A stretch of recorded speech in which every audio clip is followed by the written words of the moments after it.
Hi guys, welcome to the Q&A video. Yes, I finally got around to it. Sorry it's taken me so long. Yes, I've been a slack ass, and yes, I did forget about it for quite some time, but hey, better late than never, right? Make sure everything's working, audio, level, check, and all that sort of jazz, because I'm going to shoot this in like one continuous video shot. That's the plan anyway, and I was going to actually separate the questions into like different types, like, you know, personal ones and technical ones and all the rest, ones about the blog, but that was too much hassle, so I'm just going to go through them all, although I've only got the YouTube ones here. Now, some people asked questions on YouTube, some people asked them on the forum, some people asked them on the blog website, so I think I've already got enough here just for the YouTube ones, and I'll have to do a separate video for the forum ones and the blog ones. So yeah, this could take like an hour or more, and I don't want to have like a 2 or 3 hour video, crazy. So I've gone through, I've highlighted the questions that, like, you know, are serious questions. They aren't duplicates or anything like that, or just stupid things or stuff like that, or just things that weren't actually questions. They were just statements, or, oh, can you know, do a video about this and stuff like that. Well, I'm not going to answer those types of questions here because they're not really questions. They're just suggestions. So yeah, sorry if I skip your question, but it means, I think it means it's already been answered, or it's just silly, or whatever. Anyway, here are the YouTube questions. I've highlighted them, the ones I think are relevant. Don't really have any prepared responses to them. I've just gone through quickly and highlighted it. So I'll make up my answers as I go along. So, ta-da! Here they are, all highlighted. Let's go. One continuous video. Q&A session number 1. From Miguel Para. Sorry, I cannot pronounce names. I'm useless at it, not even going to try. So my apologies up front to everyone who I mispronounce. I have a question that came to mind after seeing big companies sue each other for licensing fees. Yeah, the bastards. Purchasing the components that they have used. It seems like just buying a part doesn't cover its usage. Well, it might if your project doesn't make it, but it looks like on top of going through the data sheets, you also have to go through licensing investigation. Is there a place you can find out if a part has licensing fees attached to them?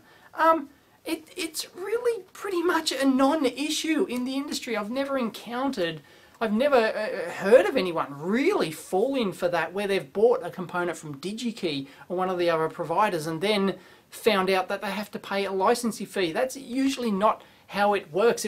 If it is, generally, you know, they won't sell it through the distributors. You'll have to go through the dealer who'll make you aware of all this sort of stuff up front. So really, I don't think it's something that anyone ever gets caught by, but if you have and you've got a story, yeah, please leave it in the comments or on the forum. So really, I don't think it's an issue. Usually the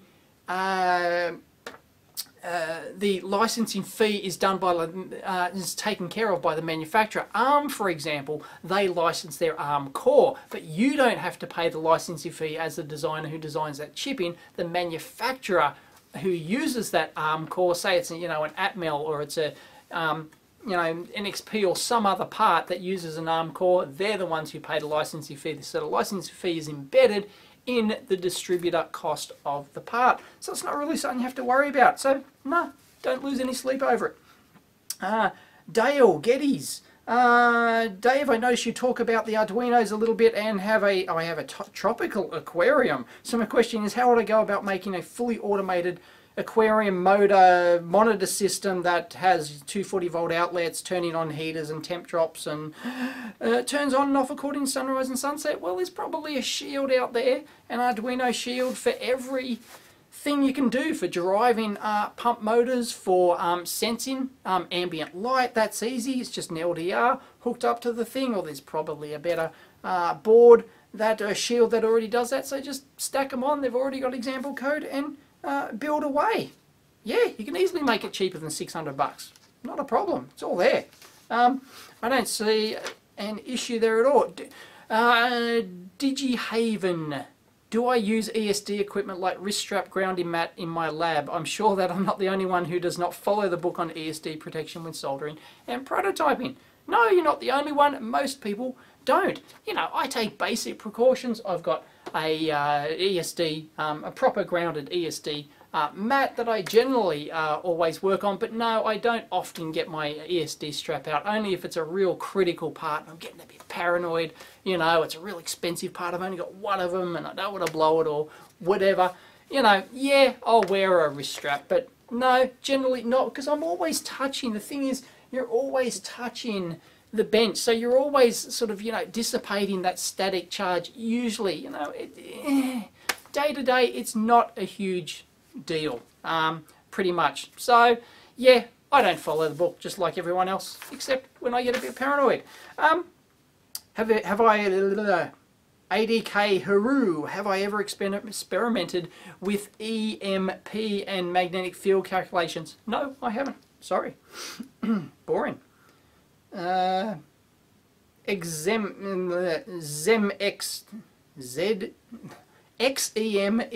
asks, "Hi Dave, I am about to solder this RF connector on a microstrip line on a PCB.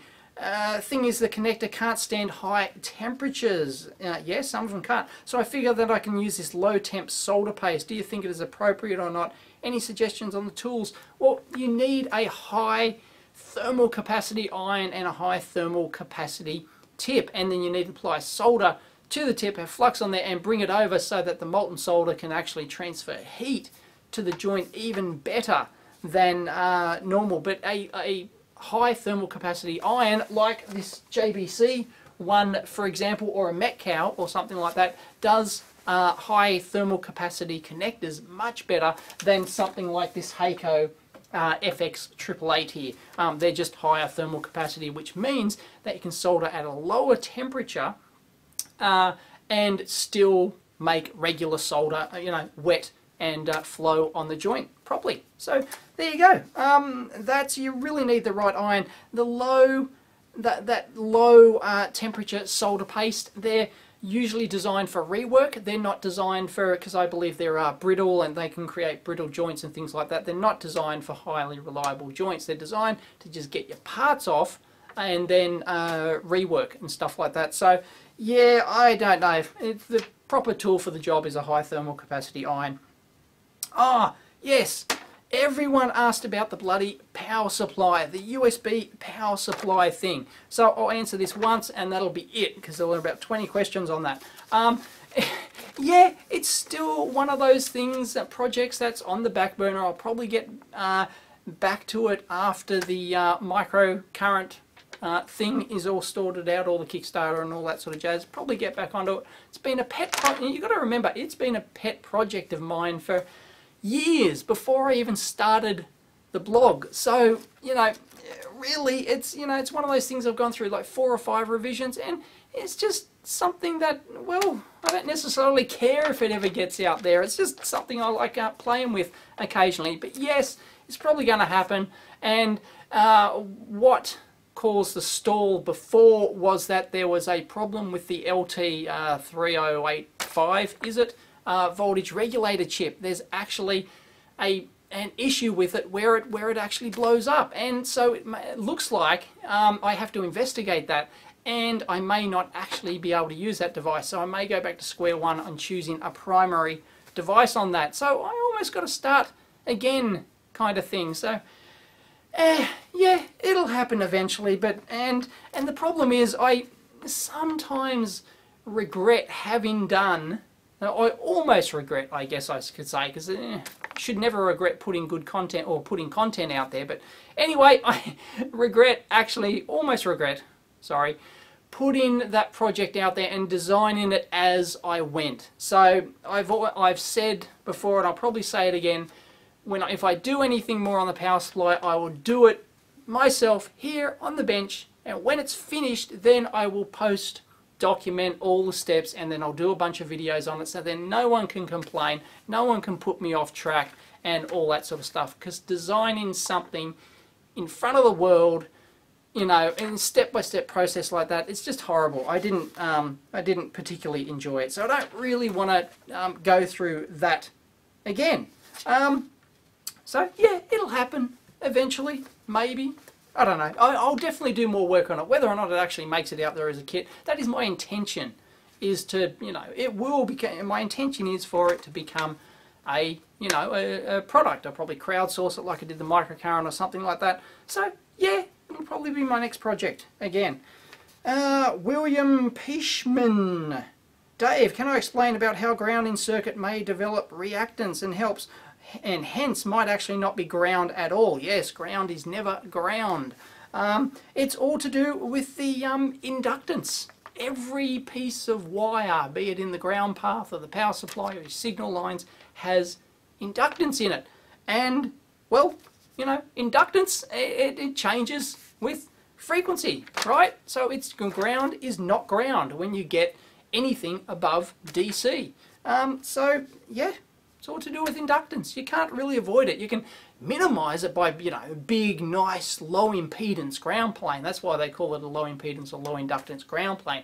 Lots of via stitching, all that sort of stuff to lower your inductance to the ground plane, but you can never really get rid of it. There's going to be some inductance there somewhere. And how to prevent that situation from happening? Yeah, you just got to minimize it.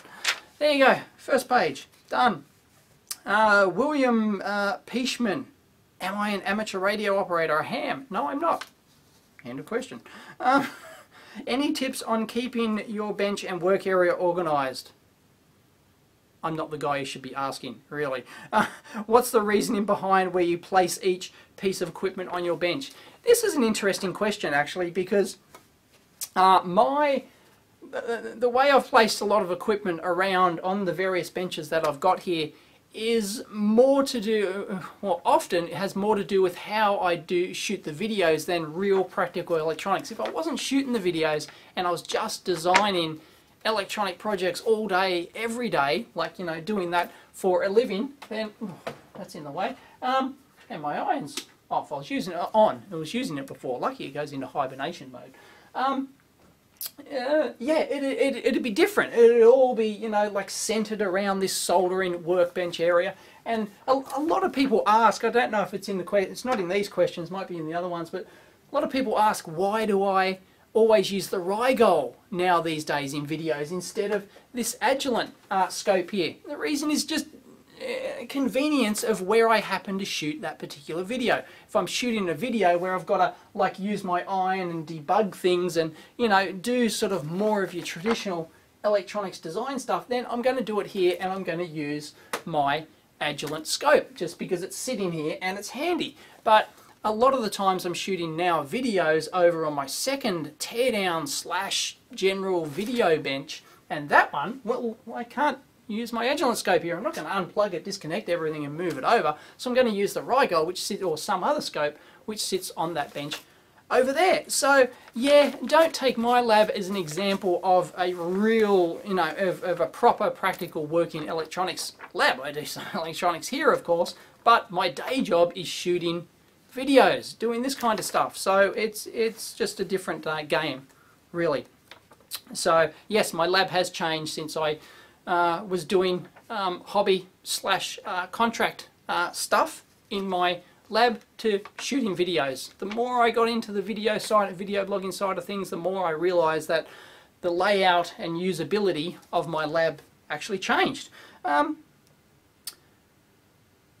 Philippe S. Hi Dave, besides The Art of Electronics, what is the best electronics book in general?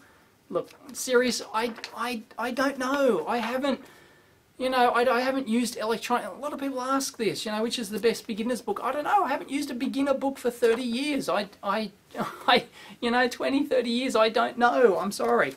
And I haven't looked. But the answer to your question is there is no right answer. Well, there is a right answer, and I'll tell you what it is. It's not a specific book. It's the one that you find you can comprehend the best. Everyone learns electronics in different ways, and really, you know, some people don't like The Art of Electronics. It doesn't work for them. Some people prefer some other approach, and you know, whatever one works for you, the best book for you is the one that you read it and you go, aha, now I get it. That was explained in the way that my mind, you know, just made it click in there, and well, that is the answer. So unfortunately, there is no magic answer, magic book. You have to sort of read many of them, and eventually one of them you will like that style, will be written or done in a particular way that that your mind could comprehend. So everyone learns in different ways. Keto Vinurum asks, why does so much electronic gear have a ridiculously high lowest operating temperature? I can see how that isn't a big issue in places where they are designed, which is usually hotter, like California or Australia. This is a good question. But here in Norway, it does cause major issues. You can't use the gear below 0 degrees, which means about half of the year. Yes, it's a very good question. And companies like Agilent, for example, the U1272A multimeter, I don't know its lowest operational range is like -5 or something like that it's rated for. They did like an OLED version, which I've got here. I think it's the AX or something, don't quote me, but it goes down, it's designed to go down to -40, and yeah, it's specifically designed to meet its spec and operate down to -40 for those specific conditions. Unfortunately, you know, most of the world market is going to be above that, you know, that 0 degree sort of mark, or that -5 or something like that. So really, if you live in one of those cold Nordic countries and you're getting, you know, 6 months of the year at -15 degrees, well, I don't know. It's, you know, a lot of things like LCDs and things like that won't work properly down at lower temperatures. So a lot of stuff, most components will. I mean, it's, you know, not a huge issue, but battery technology is an issue down at lower temperatures and all sorts of stuff. So often, because the commercial operating temperature range is, I forget, was it from 0 to 70 degrees C or something. It's not from -40 or something like that. You have to get like over the military or the extended consumer temperature range. I forget the exact ranges, but then there's a military range which goes over a wider range again. The automotive, sorry, from, you know, some negative temperature up to positive temperature. There's all these different specs, but a lot of consumer gear is just designed for that consumer range, 0 to 70. 70 degrees, not 70 degrees ambient, of course, but, you know, a lot of things, a lot of products will cark it at, you know, 40 degree ambient or something. So if you get a hot country like Australia, for example, in summertime, things just kill themselves because fall over, the caps just dry up, and all the power supplies fails because they weren't designed for those high ambient temperature environments, for example. My car is a European car, right? German car, right? Pretty cold in Germany, so it's designed for cold conditions. It was shipped here and supplied with a battery warmer on it. Like a little, you know, a battery, what the hell? You know, yeah, great in Germany, useless here, right? So rip that off. So yeah, unfortunately that's just, it's just, you know, a commercial thing. Sometimes you don't want to spend the extra money, or you don't want to do the compromises which you might have to work on lower temperature. Whew, hope I answered that. What is the one thing you'd like to tear apart and inspect on your blog? Asks Photon. Military stuff. Space probe. Oh, gee. You know, I don't know. I don't know, really. Yeah, like a lot of space stuff is really cool, you know. Anything that's, you know, really, those sort of one-off things that, you know, that they don't anything that's mass-produced is, you know, But those one-off, often those one-off things that, you know, one-off military things, or one-off, you know, space things, yeah, they're the really cool ones to tear down, I think. Is it good to get a desoldering? Why do I highlight this? Is it good to get a desoldering pump with a piece of metal sticking out? Huh? I don't get it. Ask Richard Zeng. What is the best scope for a beginner on a budget, and what is your opinion on benchtop multimeters using your scope versus using your scope for the same task? Well, I'll answer the second question first. A benchtop multimeter is a totally different tool to an oscilloscope. They're, you know, it's totally different. One is for viewing waveforms, one is for taking measurements where you don't view the waveform, and a multimeter is capable of greater precision and resolution than an oscilloscope is. They're two entirely different tools, so I don't know why you would, there's no pros and cons of one versus the other, really. Different tools for different jobs. What is the best scope for a beginner on a budget? Well, what's your budget? You know, is it $100? Is it $300? Is it $500? Because there can be a big difference between $300 and $500, for example. I reckon the best value for money scope on the market at the moment for a beginner, and for me the beginner scope price for the last 30 years probably, and I did an old magazine video on this where I went through old magazine articles with ads for test equipment and stuff, and it's pretty much the beginner's price of a oscilloscope has always been sort of $700-800 or less at the time, not accounting for inflation and all that sort of jazz. But yeah, sort of. But let's say now it's dropped. You know, the market has changed a lot in the last 5 years. So let's say it's like $500 or $600 or something is a good beginner price. You know, sort of not ultra low end beginner, but sort of reasonable, is the Rigol 1000 Z series. I reckon that's by far the best value. You get 4 channels, you get analog like display, you get reasonably high waveform updates per second, you get deep memory. It's just, you know, there's no contest. Yeah, you can go for a $300 cheapie, but I reckon you get 10 times the value by jumping from 300 to 500 as you do from yeah, just paying $300 for a, you know, O1 or something like that. Anyway, but really, any scope's going to do the job. A lot of people fuss over which scope multimeter to get. In the end, as long as you've got something, even if it's got some quirks, it's a tool that's going to do a job. And, well, if it fails on you or gives you dodgy results, well, you know, hey, you might learn something. It's all good. So just, you know, just don't fuss over too much over what you get when you're a beginner. Just get something. Any scope's better than nothing. The crazy student. I've always been wondering, how did you manage to become this skilled and knowledgeable within electronics? A few people ask this. At what age did you start studying, and what was your main resources or information? Please tell us a little bit more about your story. I've done a video on, oh God, what's it called? Can't even remember the number. It's probably like number 30 or something like that. It's a real old video. And I've done a video about how I started in electronics. So watch that. I'm sure someone will link it in down in the comments, or if I remember, I'll link it in. I'm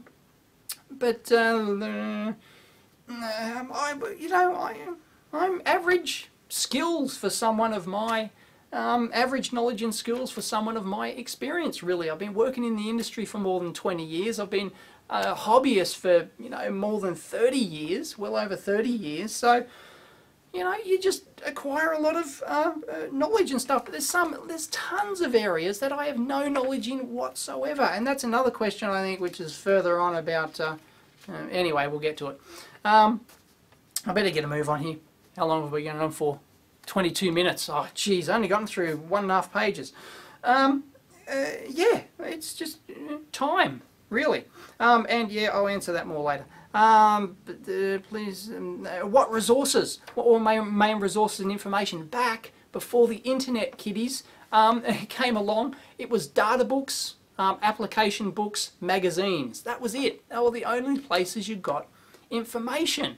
You know, there was, well, if you're happy, if you're lucky and you belong to a club or something like that, maybe you could talk to some people, or when you got your first job, for example, you might be able to, you know, you might have a mentor or something like that. But pre the internet, it was a totally different world. You couldn't just jump on Google and get something. It was all the books. So I had thousands of books. I had like 5 complete bookcases like this tall. I've probably got a photo somewhere of, I don't think I've got a complete one, but at least one. I'll try and find it one day. And, you know, just books and books of data sheets, data books. I had hundreds of data books. I had, you know, complete collections of all the electronics magazines and things like that. That's where you got the information. Totally different world these days. And no, I wouldn't give up the current information revolution for anything. Where do I see myself and the EEVblog in a year's time? That's easy, exactly the same. Doing the same stuff. 5 years? Yeah, probably doing the same stuff. 10 years? Don't know. Will YouTube be around in 10 years? I'll still be making content. I've been making content, publishing stuff my whole life, like my whole adult life. So it's not just this blog. I was doing it well before that. So I'm still going to do that, I think, regardless of what I end up doing. Have other people in my office building caught on to my repair skills and asked me to repair their broken crap? No, because nobody knows what I do here. They have no idea. In fact, there is a viewer who actually works in the building. But apart from that, no, nobody knows what I do here. Or most don't. A couple nearby do, but that's it. Or anyone who's walked by and, you know, managed to maybe go, oh, what's the EEVblog? Or Google that. you know, to figure out what this guy does. Talking to myself. They can probably hear me through the walls, but it is Saturday here, so yeah, it's all good.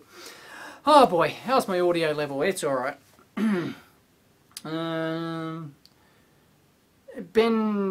Beneficent props or whatever. Hi Dave, do you think the radio interference from a device such as phone or tablet could actually interfere with the important onboard systems of an aircraft? Ben. Ben of Kent. Props is his username. Thanks, Ben. No, not really. Yeah, it's possible, but no, there's so much engineering and testing and validation which goes into aircraft systems. It's just bullshit, really, that they could interfere. I mean, it's just crap. Look at nowadays, they're sticking iPads on the back of seats, and they tell you to turn off your iPad, but oh, the one there got a special. You know, bullshit. It's not. It's just garbage, right? And so many people, it's just the sheer statistics of it. The number of flights per day, thousands of thousands, maybe tens of thousands of flights per day. No, hardly anyone turns their phone off. I turn mine off, just, you know. But, you know, not because I think it's going to crash the plane, just because, well, you know, look, we're being asked to, fine. Okay, let's do it. I have no problem with it, but nobody else does. I sit there and watch other people, and they just go, no, everything's left on. So if it was an issue, then, you know, it would have popped up. It would have been found. There's no evidence for it whatsoever, really. Not that I'm aware of anyway. There was a case where a Qantas plane dropped over Perth or something like that, and they think because it's near one of the US secret transmitting transmitting stations or something over on the coast of Western Australia, near that is interfering or something. I don't know, maybe, but geez, you know, it's not going to be a little phone or tablet. And I hate how they, you know, they just don't understand. Like, you know, you've got a Kindle. They'll ask you to turn your Kindle off, and you're going, what? Sitting here, it does nothing. It's powered off. Right, I press a key, it does a little wake up, tiny little processor, bloop, and it's gone. Like my watch is still continuously operating, other things are continuously operating, it's just bullshit. What do I know? Jason, Jason Olafinski. Hi Dave, I grew up primarily in the BJT world and find that the options are pretty much MP on a PMP. He doesn't know much about field effect transistors. Blah, blah, blah. What are the major types of FETs I might want to use? MOSFET, JFET, what else? Pretty much MOSFET has pretty much taken over most markets because they're the most versatile ones. You might use JFETs on some front end or, I don't know, some RS stuff or something like that. But generally MOSFETs pretty much handle, you know, a lot of the stuff you're going to use. Amplification and power and switching and all that sort of good stuff is really, you know, pretty much covered by MOSFETs. So I myself find myself using MOSFETs all the time. JFETs very rarely. And there's others, there's, you know, IGBTs, and there's, you know, ones for obscure applications and stuff like that, which really, you know, unless you're really into that sort of niche thing, and if you are, you're going to already know that you need those specific types of FETs. So yeah, MOSFET, if you're going to learn one of them, yeah, just get your common MOSFETs. But yeah, learn MOSFETs, JFETs, and, you know, maybe some of the other ones, but MOSFETs are the go. What do you recommend to gunk up components in a way the PCB is resistive against environmental influences, but still removable in case you want to service it later? Arabiat asks that. You can get re-enterable potting compound, re-enterable potting gel, 3M and other companies, I think. I can't remember the exact you know, model numbers and part numbers and stuff like that. But yeah, Google for re-enterable potting gels. There are, it's like a gel. It doesn't set hard like your solid resin potting compounds. They're your more traditional ones that set like a brick and you cannot repair them. Whereas the re-enterable re-enterable gels, you can actually put pots inside your product and then gunk it all up with this re-enterable gel, and then you can still stick a screwdriver through, adjust the pot, pull it back out, and the gel just all reforms and forms a watertight and moisture-tight seal. Really cool stuff. But it's sticky and gets globular, and it's really, it gets everywhere if you really want to take it apart for servicing. I don't think there's anything better than that stuff, but I don't know. I haven't been involved in that for quite a few years now. What is my least favourite part of electronics design? What areas of the field do I think could be greatly improved? David Lee Swenson. 3 names. What is my least favourite part of electronics? You know, probably doing the grind of production, manufacture, stuff like that. It can be satisfying sometimes, but sometimes it's just, it really is a grind. You know, something as simple as the microcurrent just takes a ton of work to get into production and buying, you know, sourcing parts and buying them and all that sort of jazz. And yeah, you've got to keep reiterating things. Oh, that was available a week ago, but now it's not. Everyone's out of stock, and well, I might have to respin my design to, you know, use something that's in stock. Yeah, so probably that. LREB7, how often do you diagnose a board chip failure just by smell? I'm under the impression that I can smell heat damage to chips, but I'm not sure if that's just superstition on my behalf. Generally, like, because I'm not in the service industry, so I'm not servicing gear, but generally when you get gear in, you're probably not going to be able to, you know, smell something that, you know, some component that fried itself a week ago. Maybe, you know, you can still smell, yeah, it smells a bit wrong compared to a reference unit, you know, reference smell, and yeah, that's a bit dodgy, you know. So you'd probably get used to the smells, but generally, you know, if you're working and troubleshooting on stuff, and even if you don't see the smoke, you'll generally smell it, and yeah, it's a dead giveaway. So yeah, it's not that common that I'm actually diagnosing faults by, you know, I'm not going to smell individual chips. You often can't get down to that level. It's more of a visual thing. You go around with you put it under the Mantis microscope here, or another you know, jeweler's loop or something. You have a look and you can generally see like the cracks in the chips and stuff like that. So Sabrina Killian, is that a girl? Sabrina? Sorry if you aren't, but here in Australia, Sabrina is kind of a girl's name, and that's cool. If I had just 500, there's a lot of stuff before this, but if I had just $500 US for a lab, what would be the most indispensable bench device? And at that low end, should I buy or build? Without a doubt, an oscilloscope is the most indispensable bit of gear for electronics work. You can't beat it. To be able to see inside your circuits what they're doing. I mean, you know, a multimeter is essential, right? You can't get by without a multimeter. Well, you can if you've got a scope. You can probably, you know, use it as a crude multimeter, which is fine. But yeah, scope every day of the week. So if I had $500, I would probably, you know, if I only had $500, I'd probably get like maybe one of the cheapest digital scopes I could. I'd really get a one hung low brand for like $250 or something like that. Maybe a Rigol 1052E or something like that for like under $300.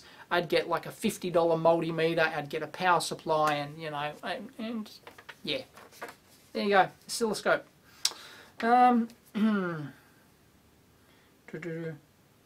Robert Bardos. Why are vacuum tube amplifiers described as sounding warmer than solid state amplifiers? Distortion. It's because they distort. There's no other reason why a sound sounds warmer. It's because it's distorting. And vacuum tubes don't necessarily do that. You can actually design vacuum tube amps to have incredibly low distortion. I'm no audio expert, but I'm pretty sure that's the case. And in that case, it doesn't sound like a tube anymore because there's no distortion in it. You know, it gets down to that vanishing level where it's just all in your head. You know, it's psychology. When you do a true A/B double blind test, no. Between a point, you know, if you've got a 0.01% distortion tube amp and a 0.01% distortion linear solid state amp, and they both perform not just the distortion, but they both have the same performance characteristics, designed for the same performance characteristics, you will not hear the difference. It's psychology. And anyone who says otherwise is just uneducated. I'm sorry. QuantRom. well, there's a few things before this. What jobs did you have during your career, and overall, what niche of electronics did I learn about design in each one? Well, yeah, I've got a LinkedIn profile out there somewhere. You can see what jobs I've had. I don't think it's got all of them on there. There's a couple of little ones I've left off here and there. But yeah, I've been involved in a lot of the, as a lot of people will know, in the military side of things for a lot of years, this seismic underwater exploration stuff, and on the military side it's always been underwater. So underwater electronics is what I've done for, like, I don't know, maybe 15 years of my career. I did that. I'm not sure of the exact figure, but yeah, for most of my career I did underwater electronics, sonobuoys, marine oil seismic exploration and stuff like that. So there you go. So yeah, I'm familiar. So that's why in the audio, you know, I'm into like the real high precision Delta Sigma ADCs and stuff like that.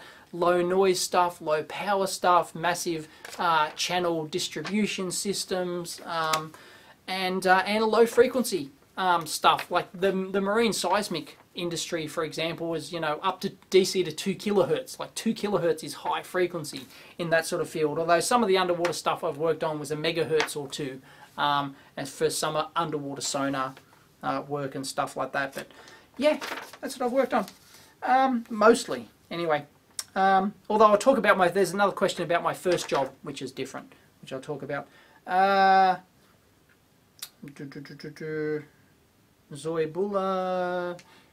Zoebula. How can I determine the henries of an unmarked inductor? What kind of meter should I be using? Use an LCR meter. LCR, inductance, capacitance, resistance meter. Just go to eBay and get a cheap LCR meter, that even one that measures at, you know, 1 kilohertz or something like that. It's going to be fine. It's going to generally tell you that, although a better LCR meter will go up to like 100 kilohertz, for example. Some multimeters have, you know, well, a lot of multimeters have capacitance function, and some have inductance function as well. They're okay, but no, every good lab should have a proper LCR meter. Whew, gonna need a drink soon. In fact, I'll have one now. Kouzimon. Hi Dave, you mentioned a little while back that you used to work as a big defense here. Do I think engineers should care about the moral implications of their work? That's an interesting question. And where should one draw the line? Oh, well, you know, it's up to you. It's a moral question, right? But no, it's interesting. Like, the military stuff I've worked on is either in the defense section, you know, sensors for, you know, underwater sonar and stuff like that. And in fact, one of my military applications, sonobuoys, actually helped save the life of a round-the-world sailor who was lost at sea. So, you know, fantastic. So you work on military stuff, and it can have unintended civilian, you know, really good happy ending consequences, stuff like that. But yeah, I probably wouldn't have worked on weapons, you know, stuff like that. Yeah, probably not. And being, you know, an environmentalist, I care about the environment. But hey, I spent 10 years working on, you know, oil survey equipment. I hate oil, you know, but I worked on this oil survey equipment. Why? Well, A, it was a job, and B, I didn't really care as much about it back then as I did now, but still, you know, I did care. But the other thing is that the exploration gear I was working on was world leading in that it was actually, ironically, saving the environment as well as you know, searching for oil, which obviously kills the environment. But hey, at least in its own little way, it was saving the environment, because a lot of the survey gear, a lot of the other competing survey, in fact, all the other competing survey gears out there used to actually release tons of oil into the ocean, you know, because they'd be oil-filled cables, whereas the survey seismic cables, whereas the ones I worked on were world-leading, world-first solid cables, so they didn't have any oil in them. So they're actually environmentally friendly oil exploration cables. Ironically, it's massive. You know, the irony is massive. But Anyway, so where does it draw the line? Yeah, personally I would have probably drawn the line at weapons, perhaps, even though I do like military stuff. I find it fascinating. I've got a, you know, I'm a huge nuclear weapon buff, for example, and stuff like that. But, you know, in terms of the history and the politics behind it and all that sort of stuff, I've read a ton of stuff on that. It really fascinates me. But would I work on it? Oh, maybe not. So, yeah, I don't know. You've got to draw your own line. Maybe, you know, for some people, it's not just that the weapons kill people. It's the fact that, you know, that there's, you know, weapons at all and the military-industrial complex. You just refuse to work for the military-industrial complex, for example. And yeah, I wouldn't blame people for doing that. In fact, I encourage it.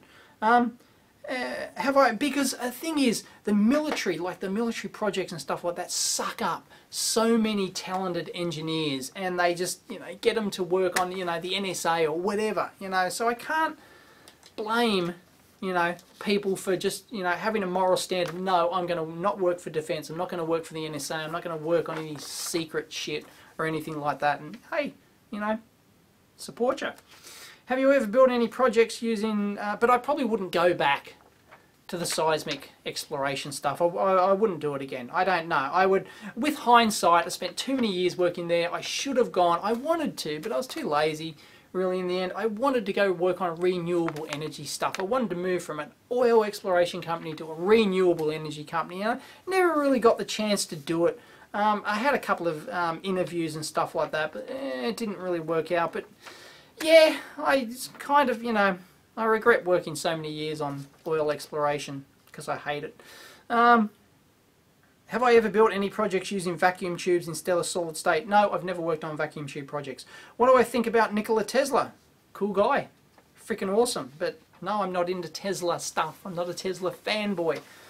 Sorry. Deep Raj Kadra asked, "Hi Dave, can you give some tips on analysing faults on PCB consisting of analog and digital components? Where to start? Normally, always start with the power supply. Golden rule of troubleshooting, thou shalt measure voltages." Then, you know, you might want to measure some currents. Is your current overdrawing, you know, drawing excess current, something like that.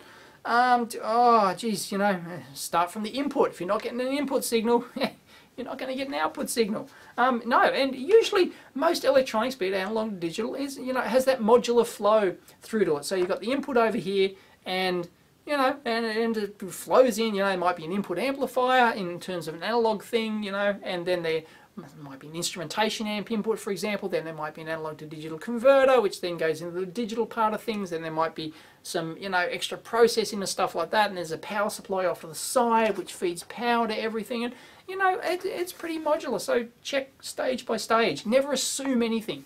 Golden rule of troubleshooting. Apart from measuring voltages, don't assume anything, because you'll come a gutser. Murphy will get you every time. Tony G, your videos have really got me interested in learning more about electronics. Awesome. At a purely hobbyist level. What would you recommend as a starting point for self-education on the subject? Build stuff. Doesn't matter what it is. Those, you know, at the really entry-level hobbyist thing, I still recommend those, you know, 50-in-1 project kits. Stuff like that. Build up with the little spring terminals and stuff like that. You can still buy them, and they're great. They're great. They've got nice workbooks with, you know, examples and explains everything. Stuff like that. That's a great way to do it. And I hope your project fails. I hope every beginner out there, everything you build up fails. Because you'll learn a hell of a lot by fixing it. Trust me, by troubleshooting it. Trust me. I'm not being mean. I really do genuinely hope your project fails.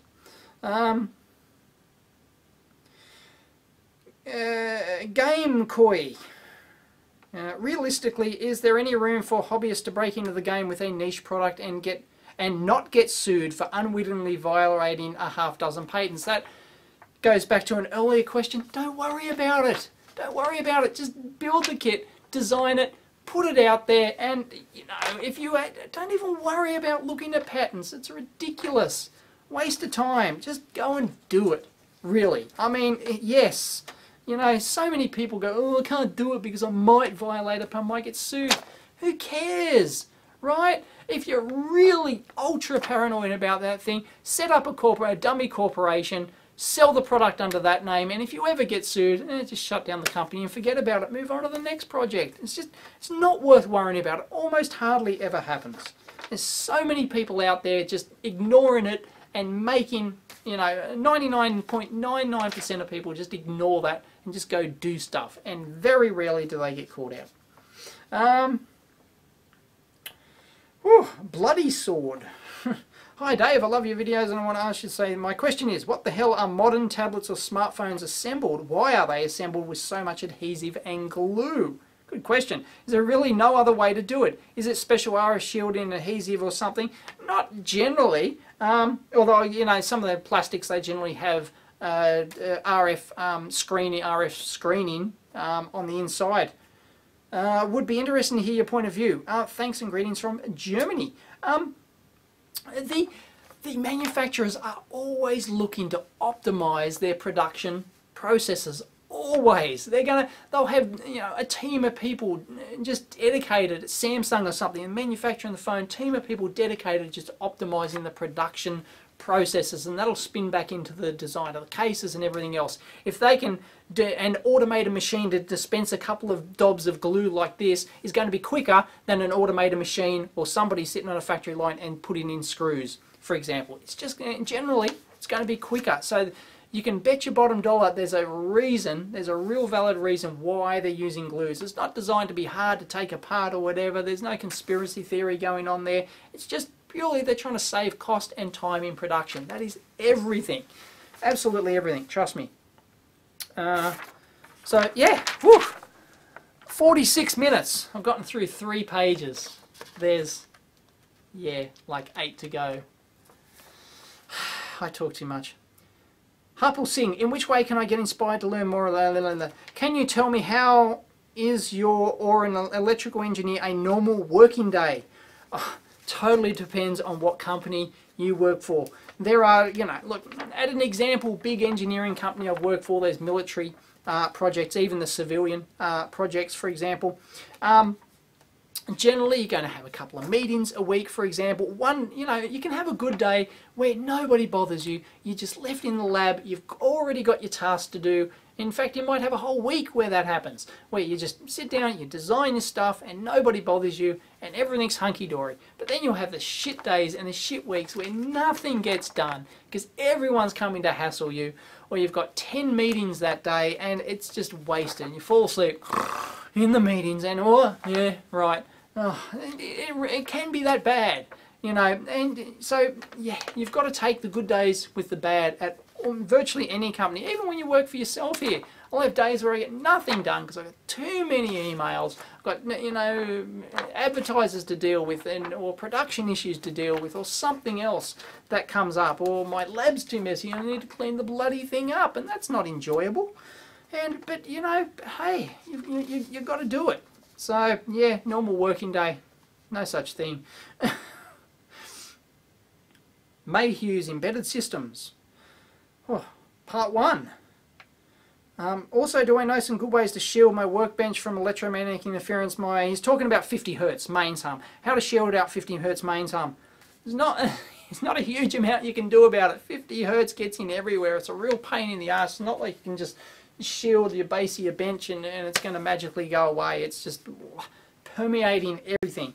50 Hertz is, can be difficult to get rid of. No, just deal with it on an individual basis for an individual project. You can't just magically, design your lab to be, not really anyway, to be, 50 Hertz free or whatever. It's pretty hard to do. I wouldn't worry about it. Also asked, as a young engineering student hobbyist, before I was in any professional environment, did I have any friends I could share my hobby with? No, unfortunately I didn't. I spent my entire childhood alone in my lab, out in my back shed, which was my lab. And no, the few friends I did have, they weren't into electronics at all. I had no one until I actually went to study electronics. I didn't know anyone. So I spent a good 10 years. Completely alone learning electronics on on my own. Never spoke to anyone else about it. No, pretty sad, really, but hey, that's just the way it was. Jan de Winter, I'm seeing ferrite beads in electronics all the time. They seem to reduce noise. However, I do not understand how they work and how to use them. Could I please do a short tutorial? Yeah, maybe. I've probably shown it here or there, somewhere, perhaps. Ferrite beads. It's a wire with a bit of ferrite around it, and it changes impedance with frequency. Hence, you'll get like a 600 ohm ferrite, for example. That's, you know, what it'll be rated at. It'll be rated at that frequency at 100 megahertz, for example. So at 100 megahertz, it's going to have a 600 ohm impedance, basically. And if you put that in series with your power supply, well, with your decoupling caps and everything else, then your power supply filter caps, hey, 600 ohms, you can do the math easily to find what the drop off in the frequency response is. So that's how they work, basically. They change with frequency. And yeah, go look at the data sheet for a ferrite, and it'll have a characteristic curve over frequency. Oh, there's the phone. Damn. So much for my continuous uninterrupted video there. Right. Midas, Goizoi? What CAD program do I recommend for beginners? Is it free? Oh, look, I don't know. Just pick one. Really, whether or not it's KiCad, Eagle, DipTrace, whatever. I use Altium. I've always used Altium, so sorry, I don't really have any recommendation of which one's better than another. Jurazen, I was thinking, how would I react if Sagan wants to do accounting? Dear, I'd be pretty disappointed. I'm pretty sure he won't end up in accounting, but I'm not a pushy parent. I don't care which Nobel Prize he wins. He can choose any field he likes. Not a pushy parent at all. No. No, not accounting. No, it's boring. No, I want him to do something exciting. I'm sure he will end up doing something exciting. But hey, ultimately the decision is his. What do I think the current status for electronics engineering in Australia? Any long-term suggestions for the country? It's pretty much the same as it always, in terms of job market, it's pretty much the same as it's always been. If you're good enough, there's always a job. And there's a lot more manufacturing. Some manufacturing's coming back here. There's still a lot of designs done here. So, any suggestions for the country? Oh, gee, I don't know. Kick Tony Abbott out for a start. What a dickhead! Really? Oh, so embarrassing, man. It's worse than George W. Bush. Jeez. Dave, I just bought a Fluke 111 multi-meter and is wondering if it's a good one. Sorry, I haven't looked at is that the electrical one? That's the electrical meter, right? In that case, it's not designed for electronics use. So I don't recommend it for electronics use. A fine electrical meter, I'm sure. Have I designed a chip before? Asked Rami Al-Safi. Not really, no. Not a custom chip. No, I've been involved in custom chips and doing some test stuff for them and things like that way back, but no, not really. I've never had to design my own ASIC. That's what you're talking about, basically, no. But I have done a little bit of work on it. Alex Yoon. What was my favourite project I made as a child? Probably I did a speech synthesizer using the SPO 256 AL2 speech allophone chip, which was all the rage back in the day, and I breadboarded it all up, built it, and hooked it up to I drove it from the parallel port on a PC, and I wrote a little wrote a little program to send all the allophones and make it talk, and that that's I guess it was pretty trivial, but for a young teenage kid, getting something like that working and it talking to you, that was pretty awesome. That was pretty awesome. That was, yeah, that was good. Even though it was pretty trivial to do, I guess, but still, I got it working. Had a few issues because driving the parallel from the parallel port over, you had issues and you know, signal in integrity issues, and you know, learn a fair bit. Didn't work first go. Where is the best place to go learn to build an ohmmeter? No, I didn't even highlight that one. Far said, Kuifar.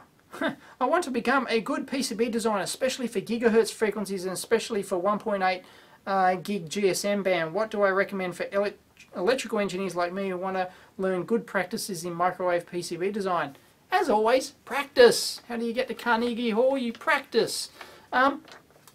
You have to build stuff up, but you know, doing hobby level stuff, that's, you know, it's not that easy. You've got to have the good RF test equipment, be able to measure its performance and, you know, stuff like that. But there's, you know, just study. There's tons of stuff out there on, you know, the good and bad aspects of RF design and stuff like that. What materials to use is a big deal. You're not always going to use FR4, for example. You might use more exotic materials for microwave stuff and things like that. But yeah, you can't beat working on real projects from go to woe, and nah, can't be beat. So yeah, go out there and build some projects. Software defined radio or something maybe, I don't know, right up in that region, don't know. It's not really my field. How many minutes a week do I exercise? You seem more muscular than the typical geek, or was it because of some military training, etc.? No military training. And yes, I am more muscular than your typical geek. Look at that. There's some biceps, huh? And yes, I am. I'm also a qualified fitness trainer. A lot of people don't know that. But I don't teach. But yeah, I am qualified. Go figure. How many minutes a week do I exercise? I try and get to the gym 3, maybe 4 days a week on a good week. Sometimes it's 2, sometimes it might be 1, you know. And I used to be 7 days a week. Used to be. But I train for muscular endurance, not for big build. Hence people, you know, they meet me. I'm very slim build. I'm very slim. But yes, I am quite muscular. No military training. No, never been involved in that. How are my solar panels working? Thank you very much, Linergy, who asked that. Barry BPL, how are the solar panels working out? Any graphs of the output? I'm up on pvoutput.org. I've linked that into one of my blog posts of the previous video. I occasionally post updates. I haven't really got it automated yet. I kind of forget to, every couple of weeks I extract the data and upload to pvoutput.org, so you can see my response graphs and stuff like that. And I have, overall, it's been steadily increasing since winter when I installed it, I think in the middle of winter or something, and now as summer's come along, you can really see the output pumping up. I think I'm 20 kilowatt hours a day now, whereas I started out at like 8 kilowatt hours or 10, so it's like almost doubled from winter to summer, which is really good. Cameron Belt, what got me interested in the electronics side of electrical engineering versus power engineering or computer engineering, or any of the other various subfields? I just always been into electronics, how things worked. All the stuff I took apart was electronics, wasn't power stuff. So I just never got into it. And yeah, when I went to study, there were choices. You know, I could have done power engineering branch. Hardly anyone chose the power engineering branch. So I got into the electronics branch. There was also, you know, communications or something like that as well. But no, so I just always been into electronics, because you read Electronics Australia magazine, for example, when you're a kid. Well, you know, they don't really go into the power engineering side of things. It's all, you know, 555 timer chips and electronics, you know, sort of, you know, low power, low voltage stuff. So it was natural. Do I like computer programming? Yes, and I used to ask Richie Ward. Yes, and I used to be really into programming. There was quite a time there where I didn't do much electronics. I was more into the programming side of things, and I've written, for example, a fitness application before, or this was pre-smartphones. Even got my brother-in-law tried to convince me to, well, I wrote a patent application for it. Anyway, he convinced me to do that. And yeah, I was did lots of projects back there, maybe the early 90s or something, when the electronics hobby industry was sort of dying off, sort of in the 90s there. I was getting more and more into programming. So yeah, but I don't do it for fun these days. Back then, yeah, I used to do it a lot for fun. I used to really be into programming.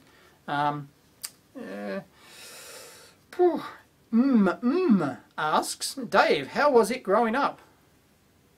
Said before, you know, a very solitary childhood. I had a very solitary childhood. Kept to myself, had hardly any friends, you know, didn't want to know my parents. It was, you know, very distant with the whole world. So then somebody asked further on, anyway, we'll get to it. Yeah, my childhood growing up was pretty lonely, but I didn't mind it. I was happy doing my electronics out in my shed. DJ Syndix asks, have I ever stolen anything? How old were when I became interested in electronics? I was like 5 or 6 or something when I first started electronics, very young. As young as you could be, really. Have I ever stolen anything? No, not really. I've liberated a few bits of gear from companies who are throwing stuff out. Like, I can't stand companies who throw stuff out, so I did lots of dumps. And even when I wasn't supposed to, they said, you're not allowed to take that.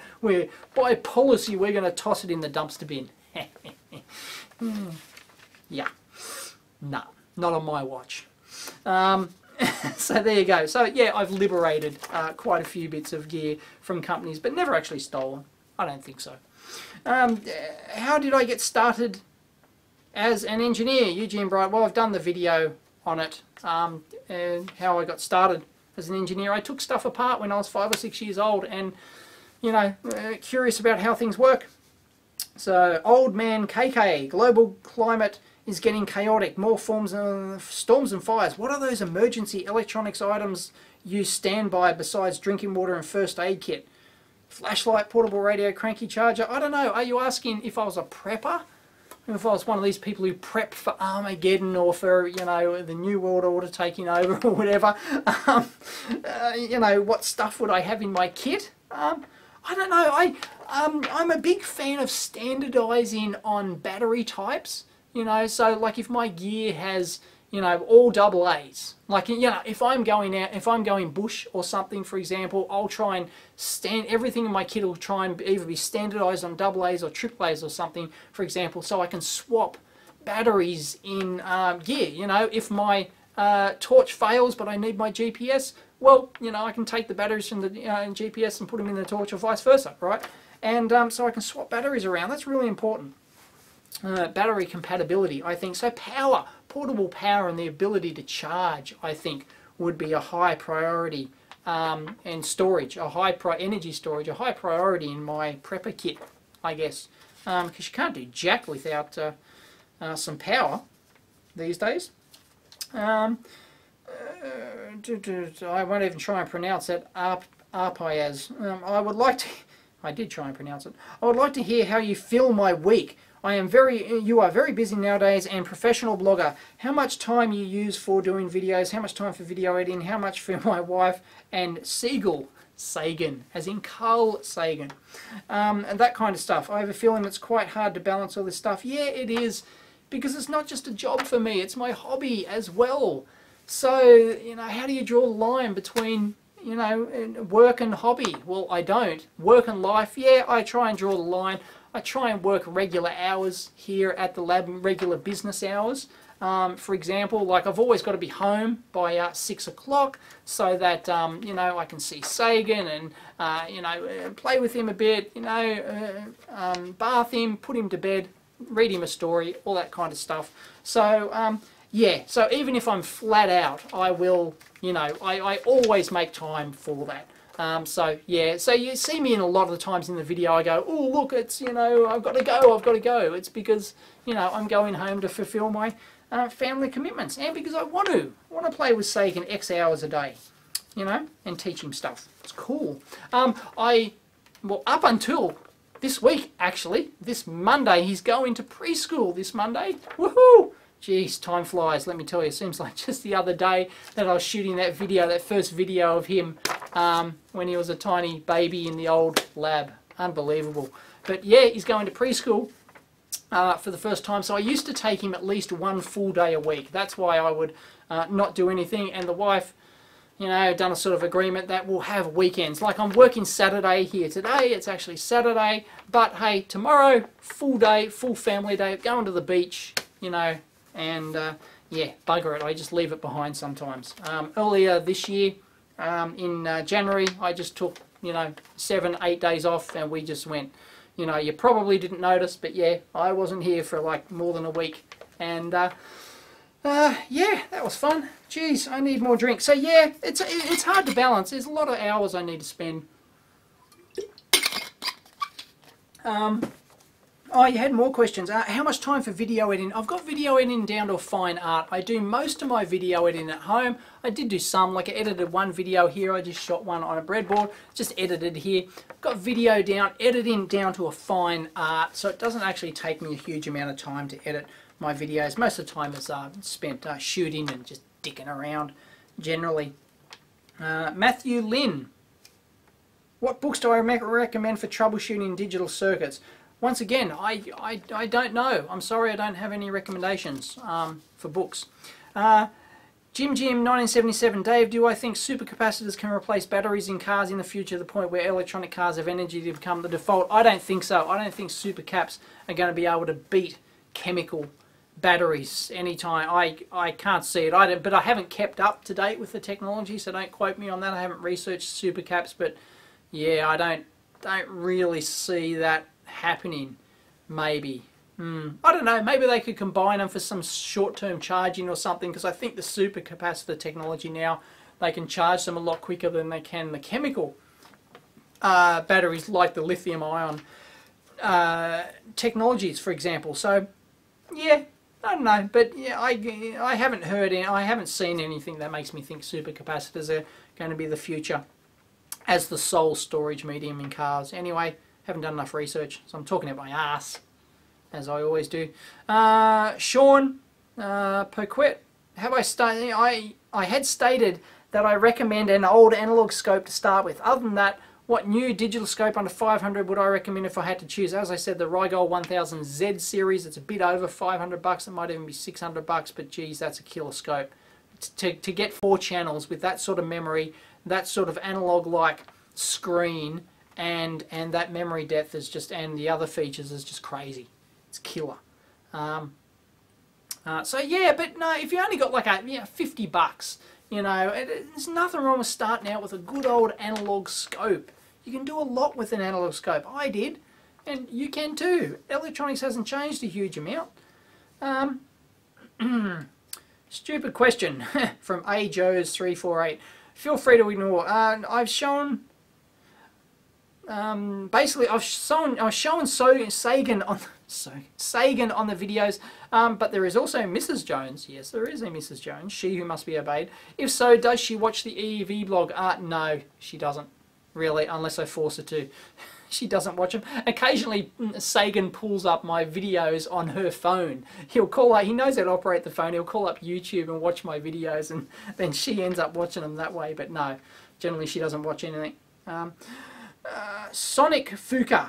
Why do some companies ground their products to the chassis while others do not and should not attach? And when should you attach to ground earth? Oh geez, how long's a piece of string?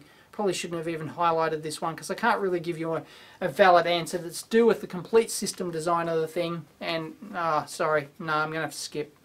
I can't give you an easy quick answer. There are technical reasons why some products aren't. Why some products are earth, some products are double insulated, they're not connected to mains earth. Rafael Palut, something like that. Can I do more design for manufacture videos, designing stuff like packaging, designing a case for the item, etc.? Yeah, perhaps. That sort of stuff is popular, and I'm well aware of that, and it is something that I enjoy talking about. So yeah, you could see more videos on that. How can an alkaline battery end up with backwards backwards charge, reverse polarity? It's because one actually depletes quicker than the other one, which the other one then forces charge, reverse charge into the battery, and it can generate negative voltage. It happens. Yeah, it's because they're unbalanced batteries. When you have them in series, that can happen if one discharges more than the other. Mike Millis, that was Hugs a Lot Valkyrie.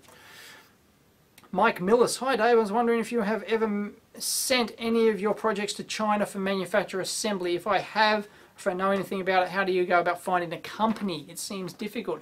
Yeah, it can be. My personal projects, no, I've not shipped them off to China because I take pride in actually getting them assembled here in Australia. I'm not one to just ship them off. But I have done it for work, and it's not easy. It's a very extensive evaluation process a company usually goes through to pick a supplier. And well, you can get, you know, recommendations from other people and stuff like that. But, you know, and maybe you'd start out with, you know, Seed Studio or one of the ones that a lot of people in the industry use, something like that maybe. So yeah, I don't know. It's not easy. It's not just you. It seems difficult, and it can be difficult. I mean, it can be an easy choice to pick one. You know, I get spammed every couple of times a week from assembly companies in China, right? I could just go with one, and they're probably sort of going to do the job, but are they going to be ideal for me? Are they going to, you know, who knows? It's pot luck, really.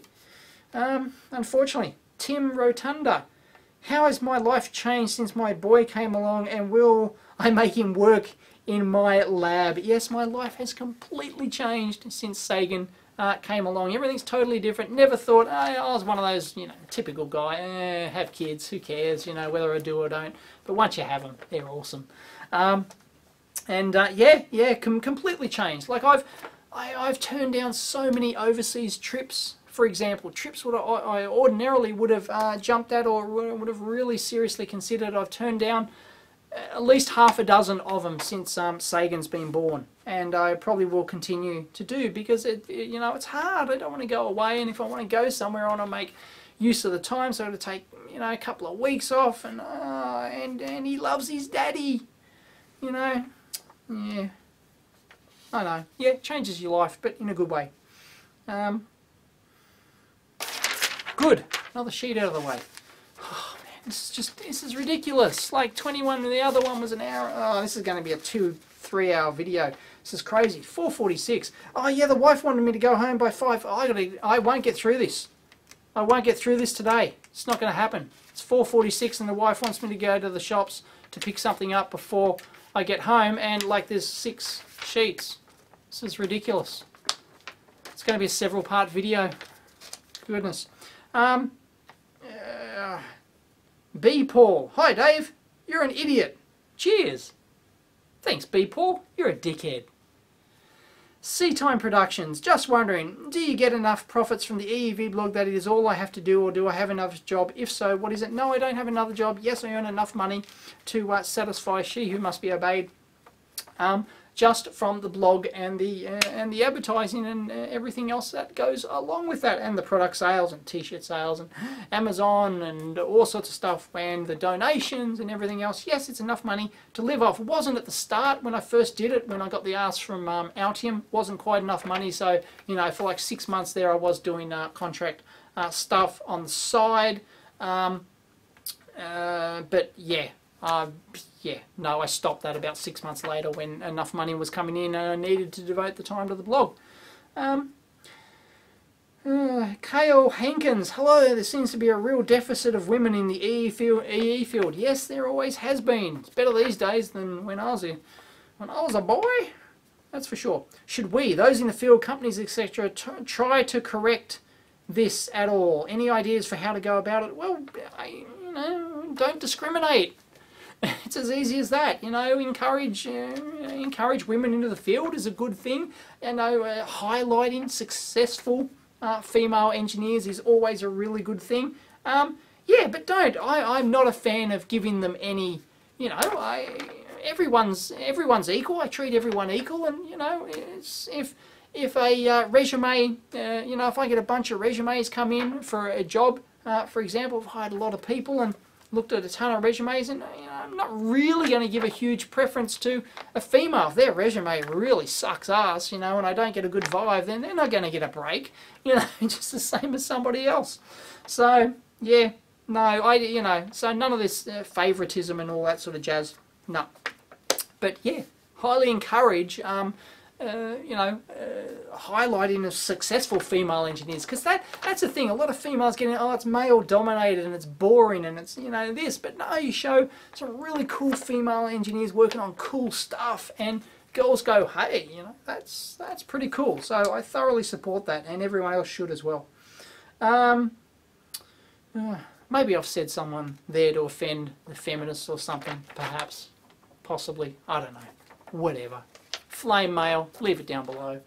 Hi Dave, I'm an electrician by trade, Lester Wyatt.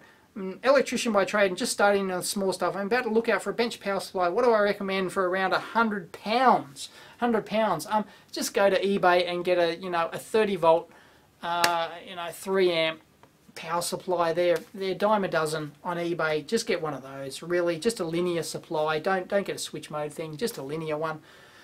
Basic linear one. Everyone should have one of those. Generally, I'm not a huge fan of the 30 volt one.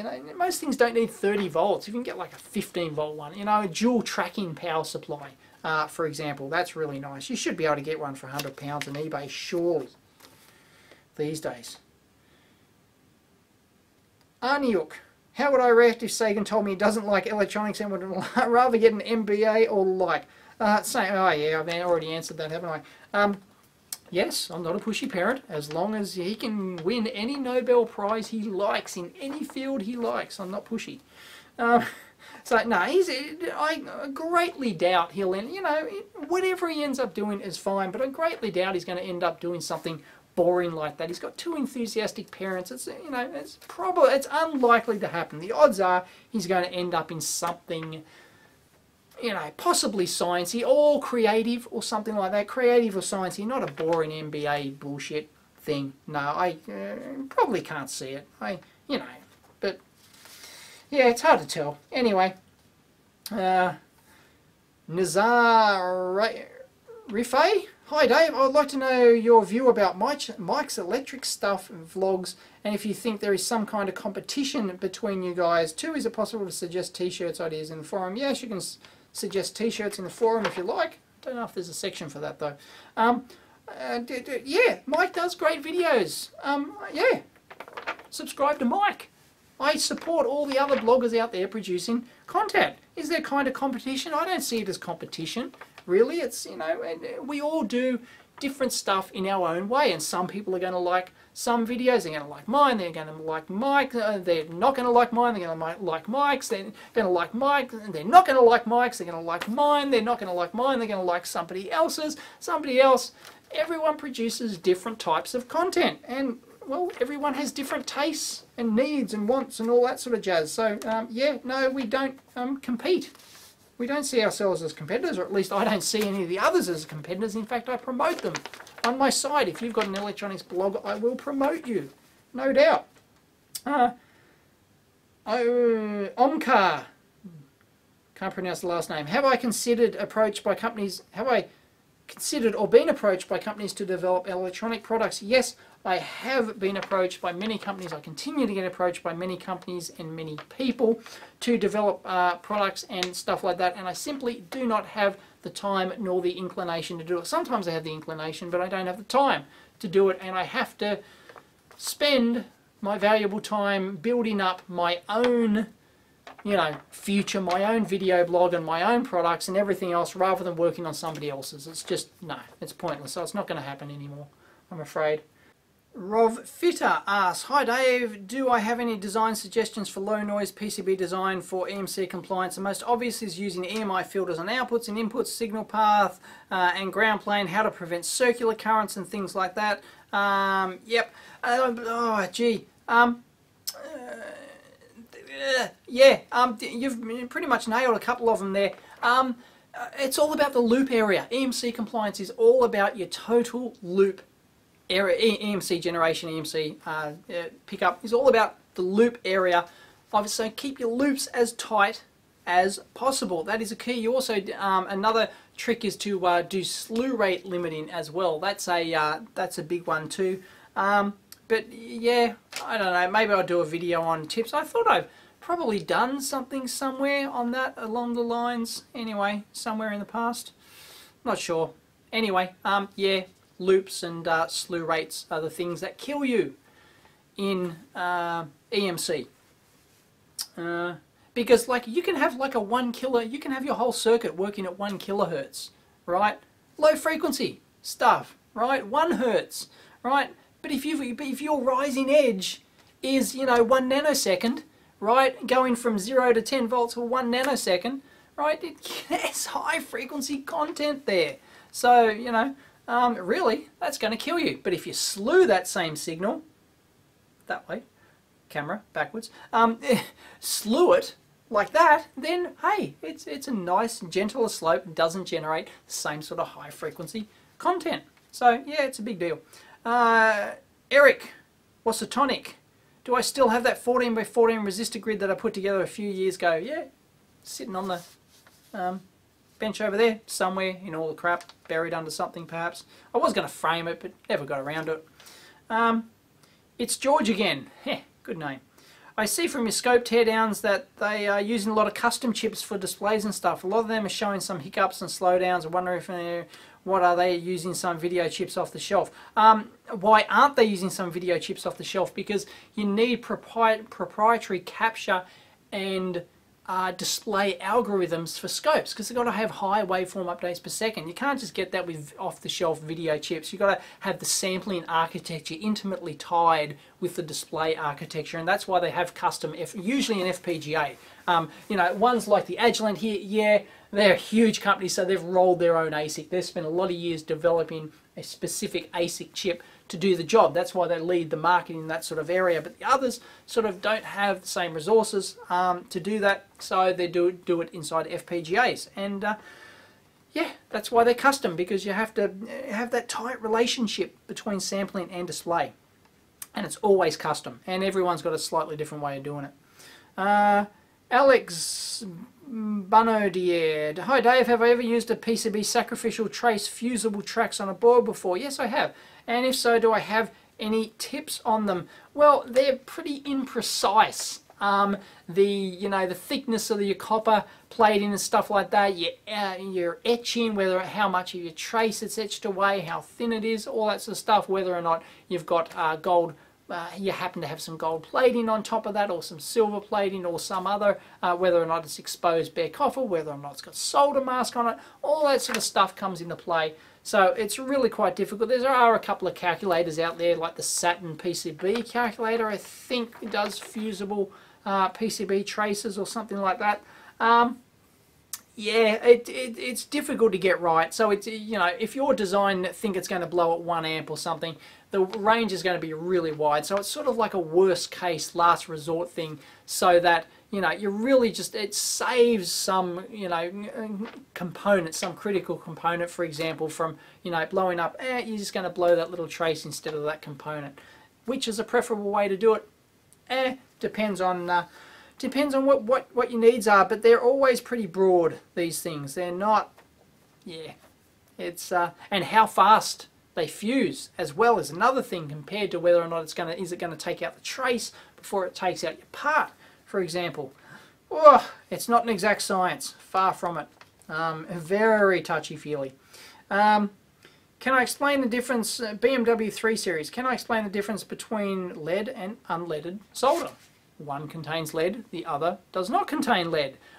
One is easy to use, the other is a bit more of a pain in the ass to use, i.e. lead is easy to use, and lead-free solder is a bit more difficult to use and to inspect. So beginners, I still recommend using good old leaded solder. It gives the best quality joints, the easiest to inspect.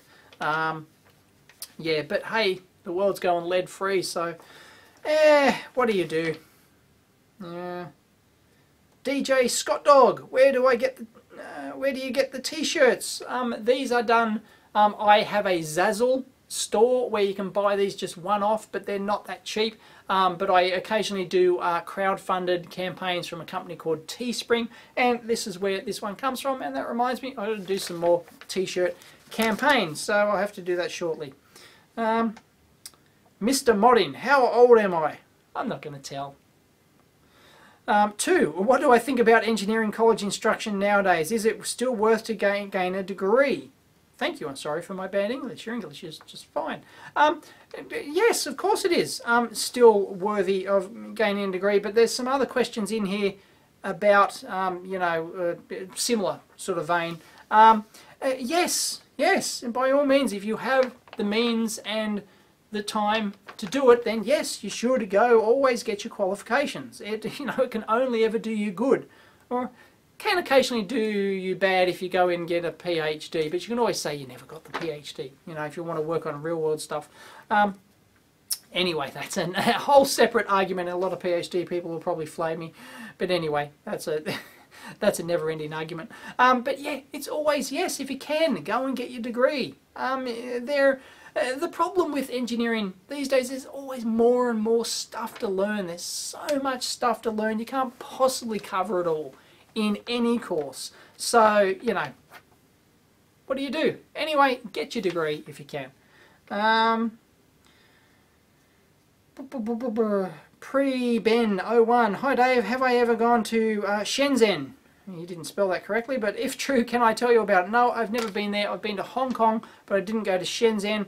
I've been to Singapore. The electronics market's in Singapore, but it's not quite like Shenzhen. It's more old school, but still very impressive compared to the nothingness we have here, or one JCar store or electronics store we have here. Would it be paradise on earth for electronics engineers, right? Yeah, maybe. I don't know. I think I'd still prefer, you know, living inside the DigiKey warehouse, I think. That'd be cooler. Joe Desbonnet. Do I think companies are becoming too darn small? Will there always be a steady supply of amateur-friendly components? Oh, do I think components are becoming too small? Will every hobbyist be doomed to mastering the fine art of 0.1-inch pitch BGAs? They're only small if you go there. I mean, you know, like, it's not like 1206 and 0805 are just going to vanish off the radar. They aren't. So, you know, surface mount is here to stay. You have to learn surface mount. Everyone has to learn surface mount, and it's not hard. It's easy. In fact, it can be easier than through hole sometimes. But yeah, like, you don't have to go to the ridiculous pitch BGAs and stuff like that. But unfortunately, a lot of the specialized chips only come in pain in the ass packages. You know, no, but people aren't going to do their first blinky. You're always going to be able to get through hole components as well. So it's a non-issue. Oh, done with that. Mickey Seipel. You always say down buy cheap equipment. What do I think about the Aoyue brand, if I'm pronouncing that correctly? Aoyue, that you can get on eBay and stuff like that. It's just one hung low. Crap, it might be okay, you know, if you're getting, say, a hot air gun, for example, you know, it's probably okay. I wouldn't sort of touch their soldering irons, really, unless you're absolutely desperate for every last cent. No, get a decent brand soldering iron. I'm not sure what other gear they make, but yeah, you know, you get what you pay for, always. Do I own an El Cheapo meter? What was my first one, and do I still have it? Yes. That, shown it before, is my first ever digital multimeter. It's the SAW ME5EE. Broken LCD now, but it had volts, ohms, and 200 milliamps auto ranging. Oh, sorry, I haven't got autofocus on this camera. It's fixed focus. And you know, high-low ohms range, and yeah, it's a pretty darn crusty meter. And but hey, that was my first. That was given to me by my cousin, actually, who happened to repair pinball machines or something. No, I never learned anything from him. He just turned up one day, never saw him again, and hey, gave me an old multimeter. But I was thrilled. That was my first digital multimeter, my first analog multimeter. I've got somewhere, but yeah, I don't think I'm going to be able to find it quickly. Anyway, yeah, that was a Tandy/Radio Shack 20k ohms per volt analog movement. I saved up my pocket money and proudly went to Tandy and bought it. It was fantastic. I think it cost me 20 bucks, and you know, look, I was like 6, you know, or something, and and yeah, it was yeah, it was great. I used that for a long time, and that was, you know, like 18, I think it was 18 range, 20k ohm per volt analog meter. And, well, it served me fine for quite some time until I got a digital, and then I bought my first digital, which was a Dick Smith branded manual range job. So, yep, can't remember the model number. Don't have it anymore. Sold it donkeys years ago. Have I ever or will ever make an electric bicycle? What was my kind of favourite project in the past? Yeah, electric bicycle. Will I do an electric bike? Yeah, probably not. You can just buy them. I don't have the time to devote to doing that. I've got a Sinclair C5 down in the car park down there. It's in a horrible condition, and I do plan to restore it, but finding time to do it is difficult. The house blog. Dave, a lot of people trash the use of microcontrollers to do simple tasks, in quote marks, but some microcontrollers are cheap these days. Yes, they are. Are microcontrollers a crutch for people who can't design digital analog circuits? Can't code. What's your view in this from a hobbyist as well as small production view, tens of units perspective? In the end, does it really matter which method is used as long as the project works as intended? The house blog, his name is. Good question. Yeah, ultimately it doesn't matter. You know, I'm not going to deny that. It doesn't matter whether or not if your product works in the end, then, well, hey, whatever you use to get the job done is just fine and dandy. And for tens of units, no, it doesn't matter a rat's ass, really. No, it doesn't. Even in high volume stuff, no, it doesn't really matter. You can get pre-programmed, little PIC, pre-programmed micro for 50 cents or something, pre-programmed from the factory or whatever to do some simple task like flash a LED if you really want to. Is it the best way to do it? Is it the easiest way? I don't know. Could be. Could not be. You know, what if you accidentally get the program wrong? Is it robust enough? You know, you get in production, you find there's some bug in it. Well, you're screwed, right? So, yeah, I don't know. You know, whatever. I mean, it's all part of electronics these days. Microcontrollers are part of electronics, and you have to learn them. Just like you've got to learn the old school stuff. And then, no, they're not replacements for old school stuff. You've got to, you know, learn how the old school stuff works as well. So it's just another area of electronics you have to learn. I would like to know if your monthly income is only from YouTube, or do I have another job? No, it's only from, well, it's not only from YouTube. As I said before, it's from YouTube, it's from the direct advertisers on the website, it's from Amazon. And by the way, if you want to, if you buy anything through Amazon or any of the Amazon affiliates, go through my web page first, EEVblog.com, and I get like a 6% cut. It's pretty decent. It doesn't cost you a cent, so that's a way to support the blog without spending any money yourself. So it's really good. So yeah, Amazon money from the people who just donate. Thank you very much. From the, you know, the forum sponsor, forum ads, the ads on the website. So all this income together builds up to be enough for me to make a living from it. Rodrigo Lisboa. Hi Dave, do I think with today's online engineering resources like video lectures and cheap hardware and software to learn programming, companies will start hiring based on knowledge and companies start hiring based on knowledge and hands-on experience instead of a bachelor or master's degree? They always have. All of your smart companies will always give preference to somebody with that, you know, who can demonstrate stuff. You know, if you just walk in to a job interview and all you've got is, I've done my bachelor's degree, look, I got the same marks as everyone else, but I smile better, you're not going to get the job, right? The girl that walks in who shows that she's been a hobbyist since, you know, 10 years old and brings in the projects and shows off the stuff she's worked on, she's going to get the job, not you, right? Even though she got the same marks and done exactly the same degree as you. They're going to get the job.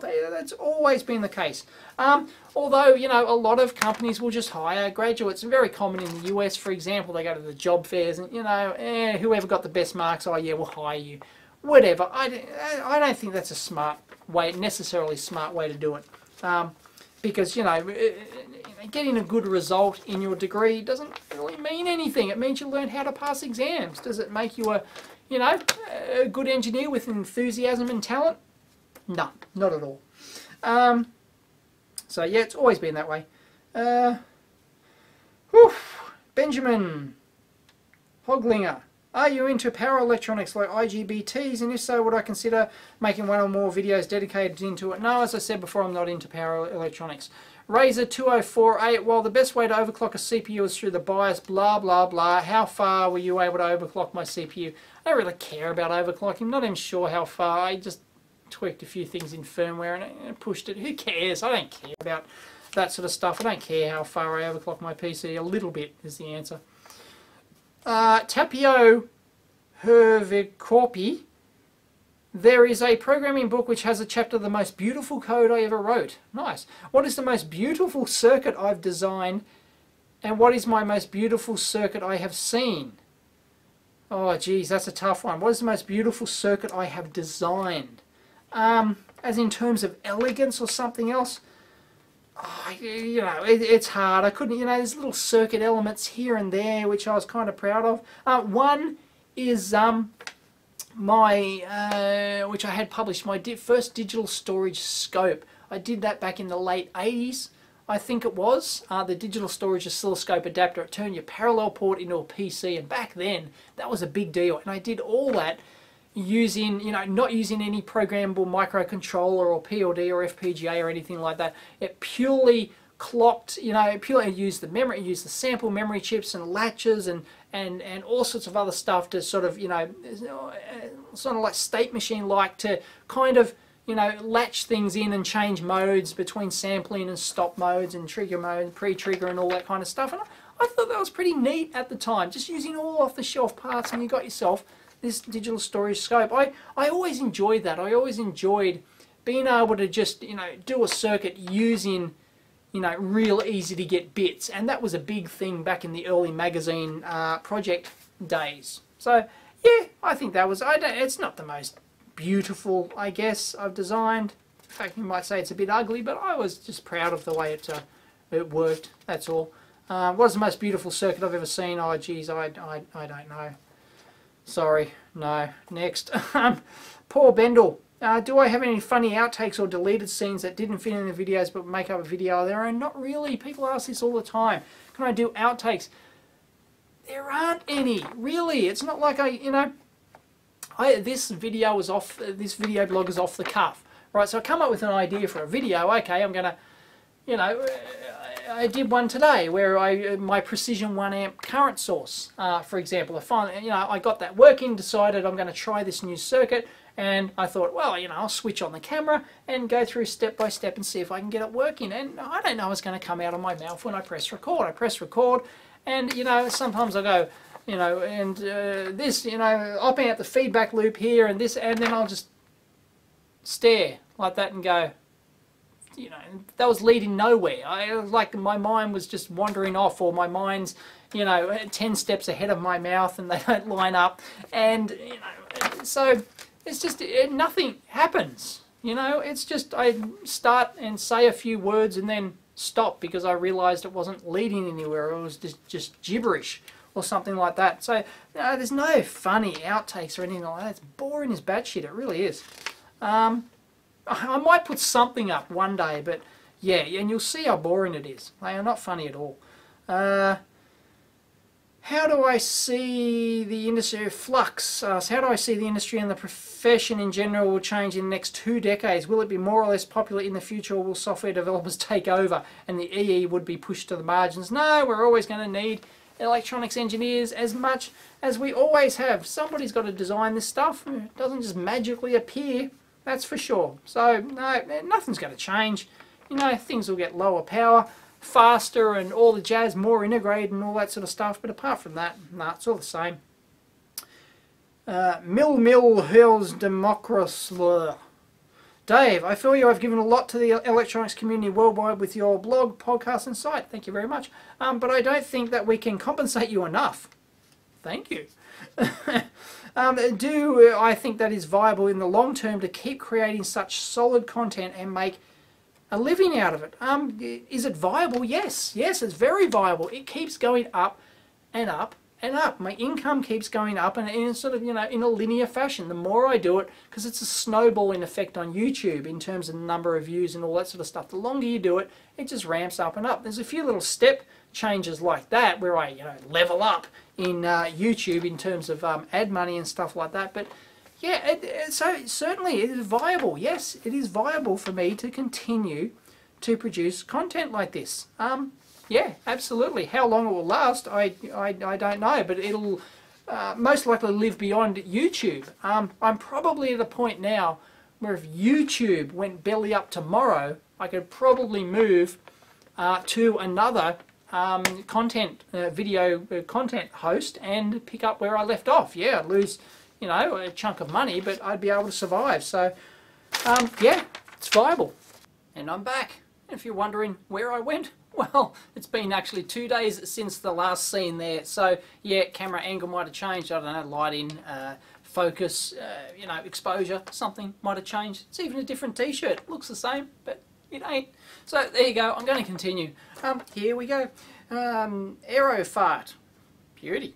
Is my wife camera shy? In all the episodes, we've only seen her legs in the kitchen the other day. No, she's been on a few times.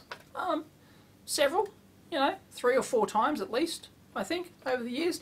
No, she's not really camera shy. I tweet photos of her all the time, and no, she's seen, she just doesn't care, Aero fart again. What's your guess as to what happens to retired gambling machines, and do you think you might ever do a teardown on one? The gambling machines are sort of, well, I don't know. There may be laws. I don't know in this country. I'm not 100% sure, but there may be laws regarding the the disposal of them or something. I'm not sure. I looked at getting in like an ATM machine or something like that, and I did speak to someone about ATM machines, and apparently, well, you can buy them. You can get them on eBay, but anyway, they're huge. They're massive. They weigh like 150 kilos or something. You need like a forklift or something to get it up to the lab here. It's just crazy. Anyway, gambling machines are probably similar. They're usually, the big cabinet kind of thing. So it's just a logistical thing, I guess. I don't know, but I've never actually looked for a gambling machine. There's not a huge amount in them. I mean, the stuff in there is, there are laws as to, what percentage of payout. So yes, you are actually guaranteed to lose at the casino on these machines if you play them enough times. You're guaranteed. The government guarantees you will lose. It's like a 98% payout or something. There's a fixed number. And yeah, they're a guaranteed way to make money for the people who own them. Anyway, yeah, I don't think there's a huge amount in them apart from the, verification of the ROMs and everything like that to make sure that they're actually paying out the right amount. I'm not sure how they're audited and stuff like that. Anyway, so yeah, I wouldn't expect anything too interesting in them. How's the James Grimwood? How's the quadcopter project going? It's not really. Roger and I have basically, well, we haven't given up on the idea, but we've probably given up on the platform that we've got, because it's now been a couple of years and there's just better platforms out there that can actually, we can probably buy something off the shelf to do what we want. So, it's debatable whether or not, like in terms of like really good anti-vibration camera mounts, video camera mounts for the bottom of quadcopters and stuff like that. So, really, but there's still the problem of navigating through the canyon itself, where there's no GPS reception and stuff like that. That is still a difficult thing, and we're yet to actually take it into a canyon to actually try out. We've taken like the transmitter in and see how far the transmitter can go around the corners. We're actually quite impressed by that. Actually, it was pretty good. But yeah, we're probably going to abandon the hardware platform we've got. There's no point us building our own nice stable camera platform where you can just go out and buy it. So yeah, we'll probably do that. How much time do I dedicate to the EEVblog forum, etc.? How do I decide what to talk about? Asked Jesse Blanky. How much time? Almost all of my time. It's my hobby as well as my job. Yeah, there's no real distinction between my hobby and my job, which is really good. Hey, I'm living the dream. I get to come in here and bum around. How do I decide what to no, and how much time? Yeah, forum. I like to, I probably spend at least an hour on the forum every day.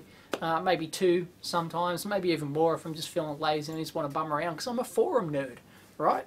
I've been doing that forever, you know, way before the blog. So yeah, if I wasn't if I wasn't the EEVblog guy, if this wasn't my forum, I'd be on the EEVblog forum, just like a ton of other people are. And it's crazy now, there's like 600, 700, 800 posts a day or something. Oh, it's just crazy, I can't keep up, but I do enjoy being on the forum. I'm a forum nerd. How do I decide what to talk about? It's pretty much on whim. That's the way it's always been. I mean, that's why, like, it's all enthusiasm based, really. I don't have a checklist of, you know, video. Like, I've got a list of, like, I've got a shelf of all stuff I've got to tear down, all stuff I've got to review and things like that, and stuff just sits there forever, and I feel really bad because it's just a matter of, you know, enthusiasm, motivation. If you ask me what videos I'm going to shoot next week, I don't actually know. I pretty much, you know, sort of just, I might come in one day and I don't know, am I going to do anything? A, am I going to do anything today? And B, if I am, what am I going to do, you know? Often it depends on how much time left. Like the teardowns, for example, I shoot the, I record the amp hour radio show in the morning with Chris, and that usually, you know, that usually goes until 1, sometimes 2 o'clock in the afternoon. Well, we start that at midday, so it goes until at least 1 or 2 o'clock. So it depends if I can do any teardowns in the morning. I usually don't, because I, you know, do housekeeping stuff or whatever, and or I'm doing something with Sagan or something like that, and so that only leaves, you know, a few hours in the afternoon before I have to go home at like 6 o'clock. You know, to do a teardown. So often, you know, I want to, you know, tear down something big, and I go, oh, geez, it's, you know, 3 o'clock or something by the time I get around. Sometimes it's 4. I'll announce on Twitter, like, oh, it's 4 o'clock, and I've got to do a teardown, and what do I do? I don't know. I might pick something easy instead of something that I'd planned on, for example. So yeah, it's pretty much just, I just wing it, and whatever I'm enthusiastic about. A lot of people ask, you know, that I don't want to turn into a production machine, you know, where I just got a whole list of stuff and I go through systematically. No, you know, if I ever have to do that, just shoot me, and, you know, no. You know, because once the spontaneity, the enthusiasm goes out of it, that's it. It's all over. So yeah, I work based on enthusiasm and what I'm interested in that particular day. Blew it. 47. He blew it. How did you learn all that you know? Did you go to university, or is it just years of experience, or perhaps a combination of both? It's a combination of both. My story is, you know, I started when I was like 5. I had my first lab when I was like 7 or something like that. And yeah, I don't think I know a huge amount. There's still tons of stuff I don't know. There's probably an infinite amount of stuff, almost an infinite amount of stuff I don't know. And that's the good thing about this, is that there's always something new to learn. So, you know, really, it's just, no, I've been doing this, as I said, I think I said before in one of the questions, yeah, it's been my job for more than 20 years, and it's been my hobby for more than 30. So, you know, you just pick up a few things along the way. And yeah, it's a combination. I like to think that I'm self-taught as well as educated as well. So, you know, but it's not, yeah, it's a combination of both. It always is for everyone, you know.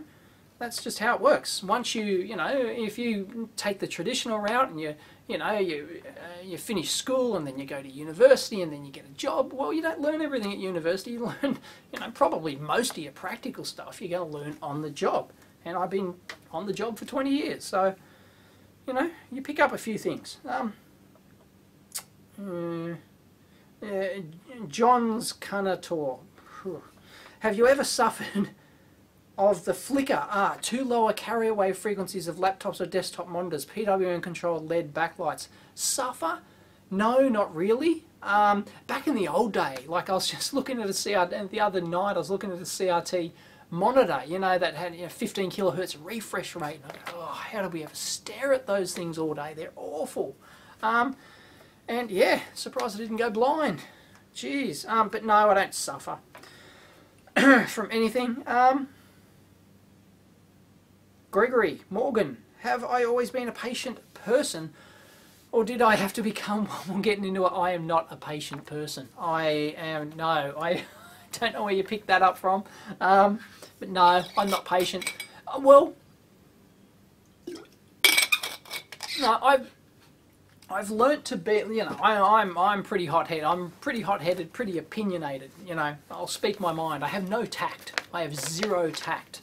You know, I say what I think. You know, and you know, patience in terms of idiots who post YouTube comments on you know, stuff like that. I never used to have the patience for them. You know, I used to tell them to, you know, bugger off in no uncertain terms. Now it's, you know, I just figured, no, there's no point getting upset. Just play with them, you know, either ignore them or play with them and have some fun, you know. So, and in terms of the forum and stuff like that, I have to set, you know, a professional example, you know, a good example. So, you know, I like to be patient with people and stuff like that, especially beginners and things like that. But no, I've always been patient with beginners and stuff like that, but my patience can be very short, let me tell you, on certain things.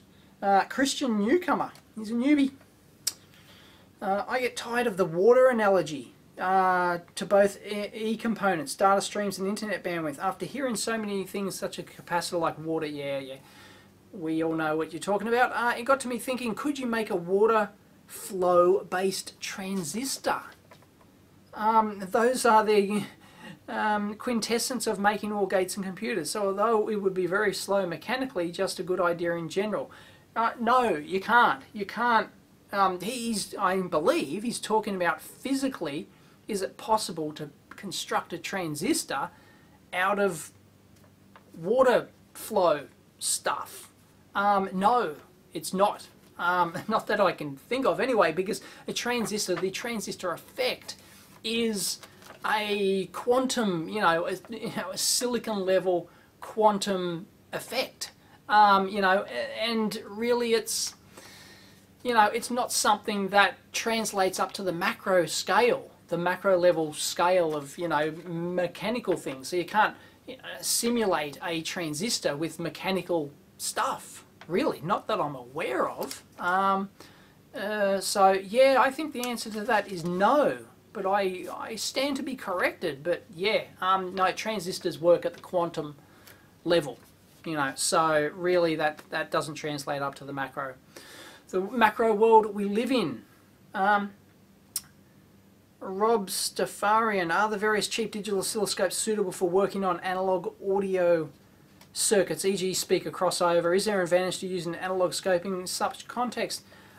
You know, analog scopes are nice in that sort of context, but if you're talking about like noise floor and stuff like that, something like the Rigol 2000 series with its 500 microvolts per division, that's a really nice low noise front end scope, as good as any analog scope, really. So yeah, but it's all about bandwidth as well. You know, high bandwidth digital scopes are just inherently noisy. You've got to actually lower the bandwidth to get the noise down. And you know, analog scopes aren't necessarily lower noise. So you know, no, you can certainly use something like the Rigol 2000 series to do really good low-level analog stuff with. Not a problem. One cool dude, 08. How many ohms is a donkey? 42. Can I FEMOSFLA? Which embedded PC board would be better to control an interface with an Arduino board? A Raspberry Pi or Neural Beagle Bone Black? How long's a piece of string? Doesn't matter. They're all the bloody same.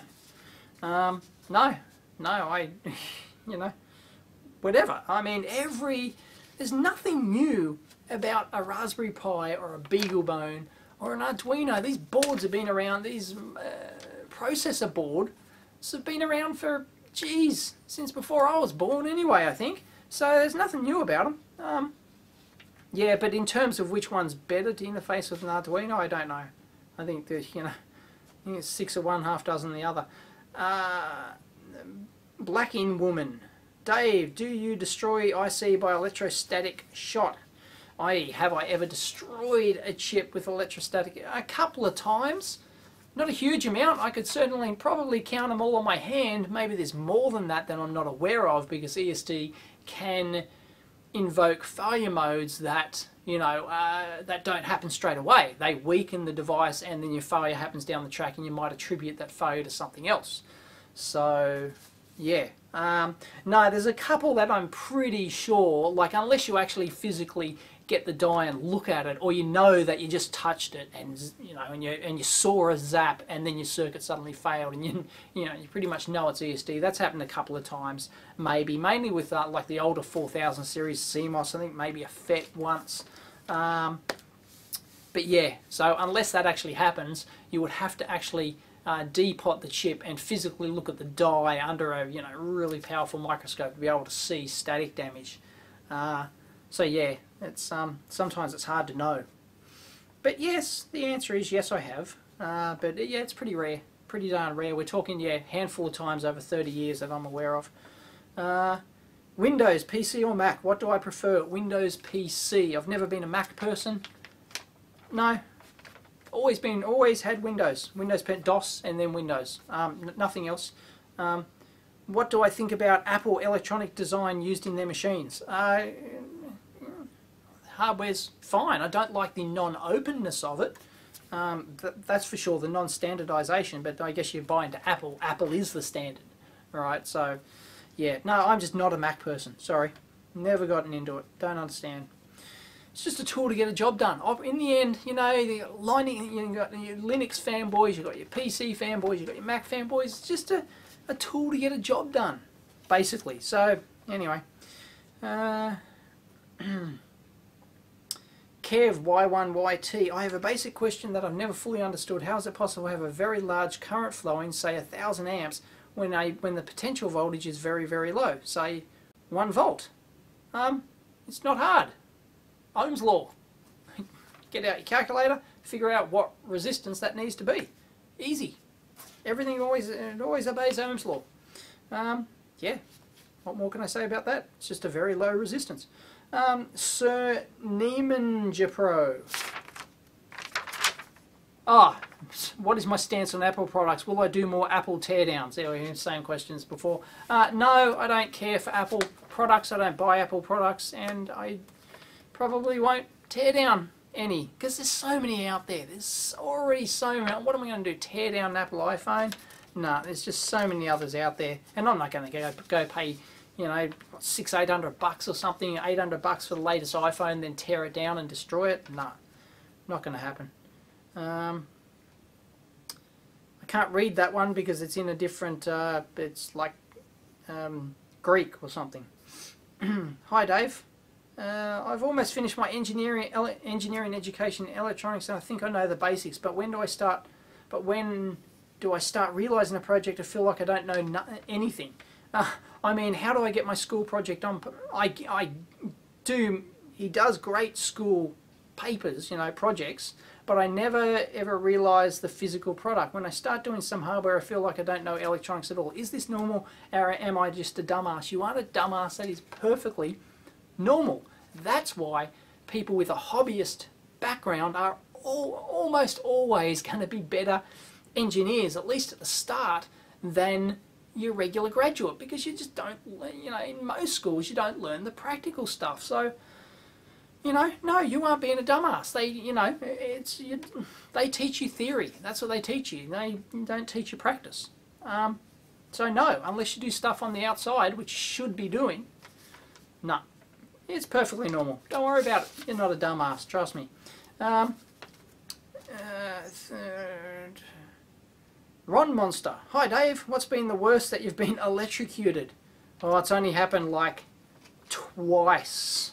I think my worst one is when I was, I don't know, I was like 10 or something, 10 or 12, yeah, maybe 12 or something, and I was fixing our TV at home, and you know, the back was off and everything, and, you know, zap, and it threw me right across the room, sliced my hand open because there was the metal, you know, I touched them back, the coax on the back, you know, there was a dodgy, I traced it to a dodgy coax joint on the back panel, right, so the coaxial cable on the back panel connector, and yeah, boom, that? Threw me right across the room, and man, that scared the shit out of me, let me tell you.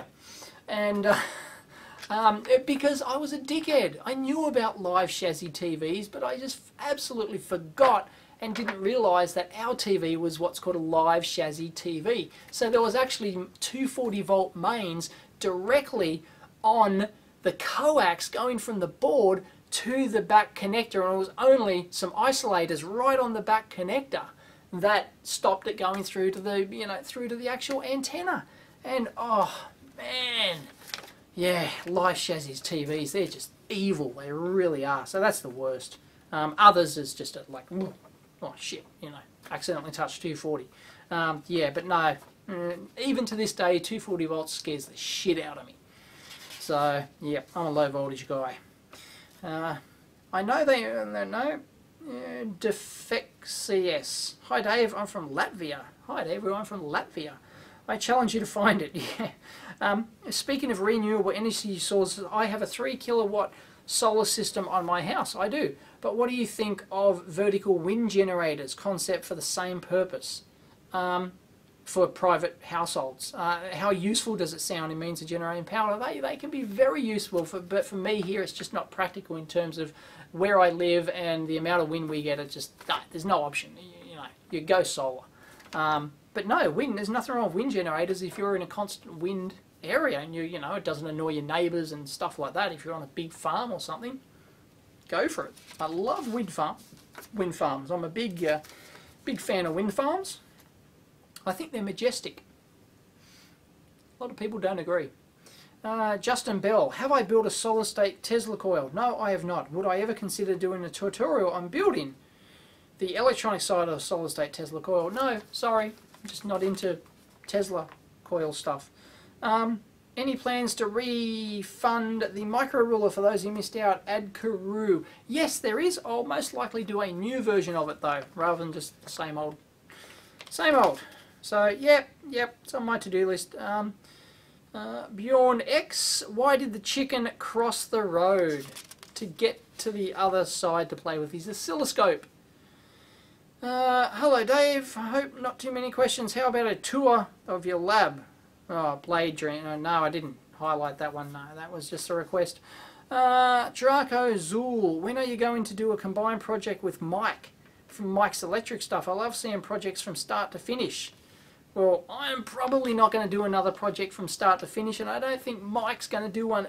Well, I wouldn't recommend Mike do one either, because it is a pain in the ass doing projects while the whole world is watching step by step. I don't know. If Mike wants to do something, you know, and he's keen, he can contact me, and there's the phone.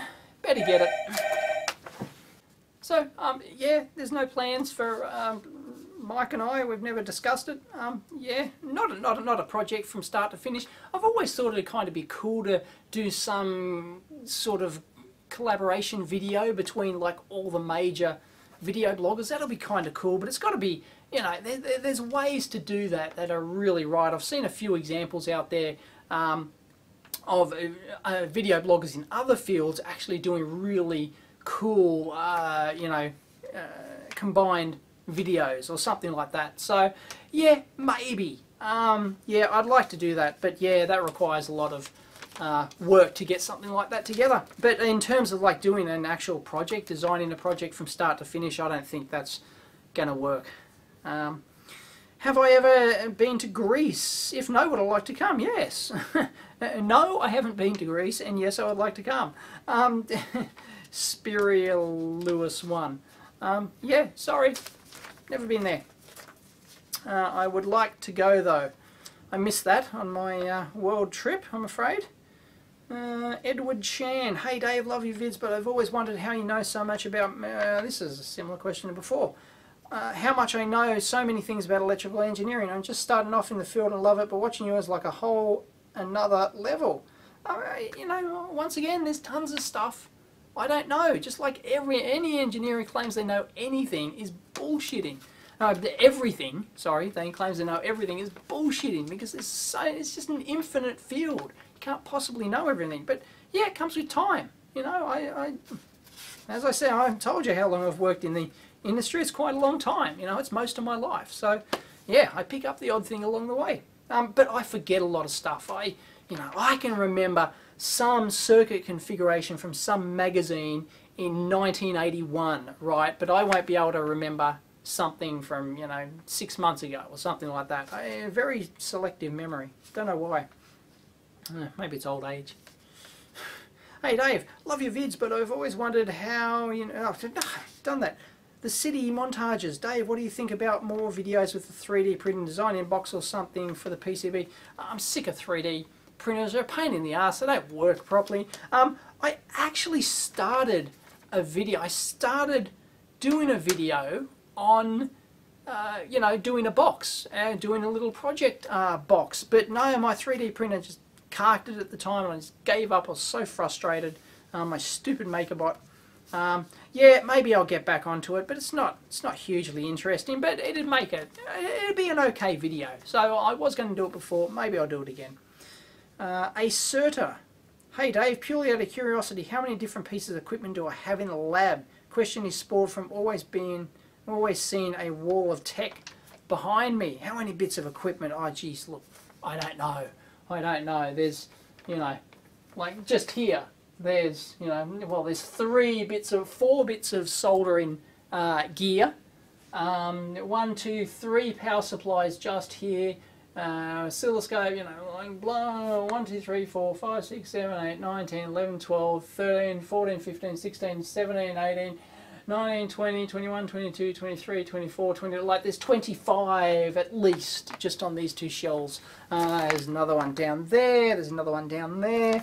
There's another couple under there. There's just, I don't know. There's a lot. Woohoo! Jobless Alex. I hope you find a job. Jobless Alex, you have to change your username. That sucks. Wow. Where can one get a good but cheap spectrum analyzer? Well, eBay. If you're in the US, Craigslist is a big thing. Here in Australia, there's Gumtree as well, which is a similar sort of auction site. Old university labs, stuff like that. Other auction places, but cheap. Define cheap. I don't know. You're not going to get a decent spectrum analyzer under like $500, probably, like second-hand or otherwise. You're probably not. Anything under that usually not working or so ancient that it's going to be using valves or something. Yeah. So. I don't know, but something like the Rigol 815 is what, $1,400 with tracking gen. I mean, geez, it's hard to beat. But is that cheap? I don't know. It's cheap compared to what spectrum analyzers used to cost. 5 years ago, getting a spectrum analyzer for $1,500 with tracking gen, digital one with half decent performance, unheard of. Jeez. Daniel Colmer. Dave, do you still have the Stanford Research SR430 multi-channel scaler, the photon counter? I do. And do I intend to do any videos with it, as you mentioned, doing something with the lead? Yeah, as always, it was on the list, but it's one of those A, enthusiasm things, and B, time things. Maybe I'll get back to it. That's why I've kept it instead of selling it. But, whether or not I actually get back to it, I'm meant to get back to a lot of videos, as you probably know, and yep, sometimes they just don't. Is it PSR BF6, is it possible to create a PWM signal only using passive components, no integrated circuit chips? Yes, it's possible. You could have a transistor multivibrator to generate the frequency, and yeah, and you can adjust the PWM in various, well, I can't use a 555 because that's an integrated circuit chip. Yeah, you could do it passive if you really wanted to. It depends how you want to control it. How if you want to use a 0 to 5 volt control signal to control, the PWM from 0 to 100%, for example. It depends on how you want to control the PWM. So, yeah, no, you could do it. Off the top of my head, I'm not going to draw a circuit or anything, but yeah, you could. Put a bit of thought into it. Not a problem. You can do anything. Transistors. You've got enough of them. Do I mind explaining do too? Do I mind explaining Australian idioms and phrases to us Yanks? What? Explain to you bloody septic tanks? No thanks. Davros. What originally got me interested in electronics? I don't know. I just took stuff apart. I was like 5 or 6 and I started taking stuff apart. And my parents got, I don't know why I started taking stuff apart, just natural curiosity. Humans, by their very nature, are curious. All kids are curious about how stuff works. I reckon people are just born engineers and scientists. We're inquisitive by our very nature. And that's why it pisses me off that, you know, schools teach religion or some other shit that's told to just just not think for yourself. Just believe this and shut the hell up. It just pisses me off, you know. Kids, you know, it's child abuse. Oh, let's not go there. Yeah, but kids are born curious, and I was the same as any other kid. I was curious. I took stuff apart, and my parents got sick of it, so they bought me an electronics kit, and that was it. That was the end of that. So, yep, yes, children are born scientists. They're experimenting almost from the day they come out of the womb. They're trying to figure out how their world works. And yeah, if you have kids and you watch them, that's exactly what they do. You don't teach them that sort of stuff. It's sort of built in to their, you know, we've evolved, us humans, to be, you know, really inquisitive creatures. I guess that's how we got to where we are. I know stuff. I knows stuff. What do I believe is appropriate safety? Current needed by the circuit vs factor when designing power supplies for professional electronics, like oscilloscopes and DSAs. It's not a silly question. PSUs get crisped to death. What he's basically asking is what design margin should you put on a power supply? Let's say your power supply takes 50 watts. Your product needs 50 watts. Your oscilloscope, this thing here is drawing 50 watts. Do you put a 50 watt power supply in it that's capable of delivering 50 watts? Well, yes, you can, right? If it's properly designed and the power supply is designed to be kept within margins. But I guess that's what he's actually asking. What sort of margin should you put in there? Well, you know, probably double is a good rule of thumb. You know, you don't dick around with 10 or 20% or something like that. You really go over, especially for the high power stuff like that, and especially when you've got a when you're designing and you might only be thinking about, you know, the current ambient temperature. The ambient temperature might go up to 40 degrees, right? So you've got to factor that in, and just, you know, the doubling of your ambient temperature can screw you. That's why I'm saying double is sort of a good ballpark, because a lot of people design around. A lot of engineers, as a baseline, will just design around, you know, ambient room temperature, you know, 20 odd degrees or something like that, and forget that their product could be used in 40, you know, 45 degree heat, ambient temperature. So everything, it works above ambient. Your product is always going to be above ambient. So, you know, if your heatsink is 10 degrees C per watt and you're dissipating 10 watts, then it's going to go up by 100 degrees. But the heatsink won't be 100 degrees. It'll be 100 plus ambient. So, yeah, if your ambient's, you know, 20 degrees, and, well, you know, so, yeah, double is probably a good rule of thumb. But, yeah, there's no right or wrong answer there, really. Yeah, that's a tricky question. It's probably as far as I can go on that. Brandon McEachin. Hi Dave, I'm working on a new type of overclocker for a Sega Mega Drive and was wondering about using a form of variable clock that outputs TTL compatible clock for a 68,000 CPU. Any ideas on a simple way of designing this that can be controlled with a knob? A DDS generator hooked up to a microcontroller and a rotary encoder, optical encoder knob. That's probably the best way to do it, because these DDS generator chips, you just send out a frequency via the serial command. Say, you know, I want it to be 50 meg, you know, I want it to be 50.1. So you turn the knob one, each increment could be 0.1 megahertz or something like that. Pretty easy, not all that difficult at all. So I'd get one of those analog devices, DDS chips, the 9834, is it? No, I've probably got that wrong. Harut, won't even pronounce the last name. How come it's not widely known that I wrote a book?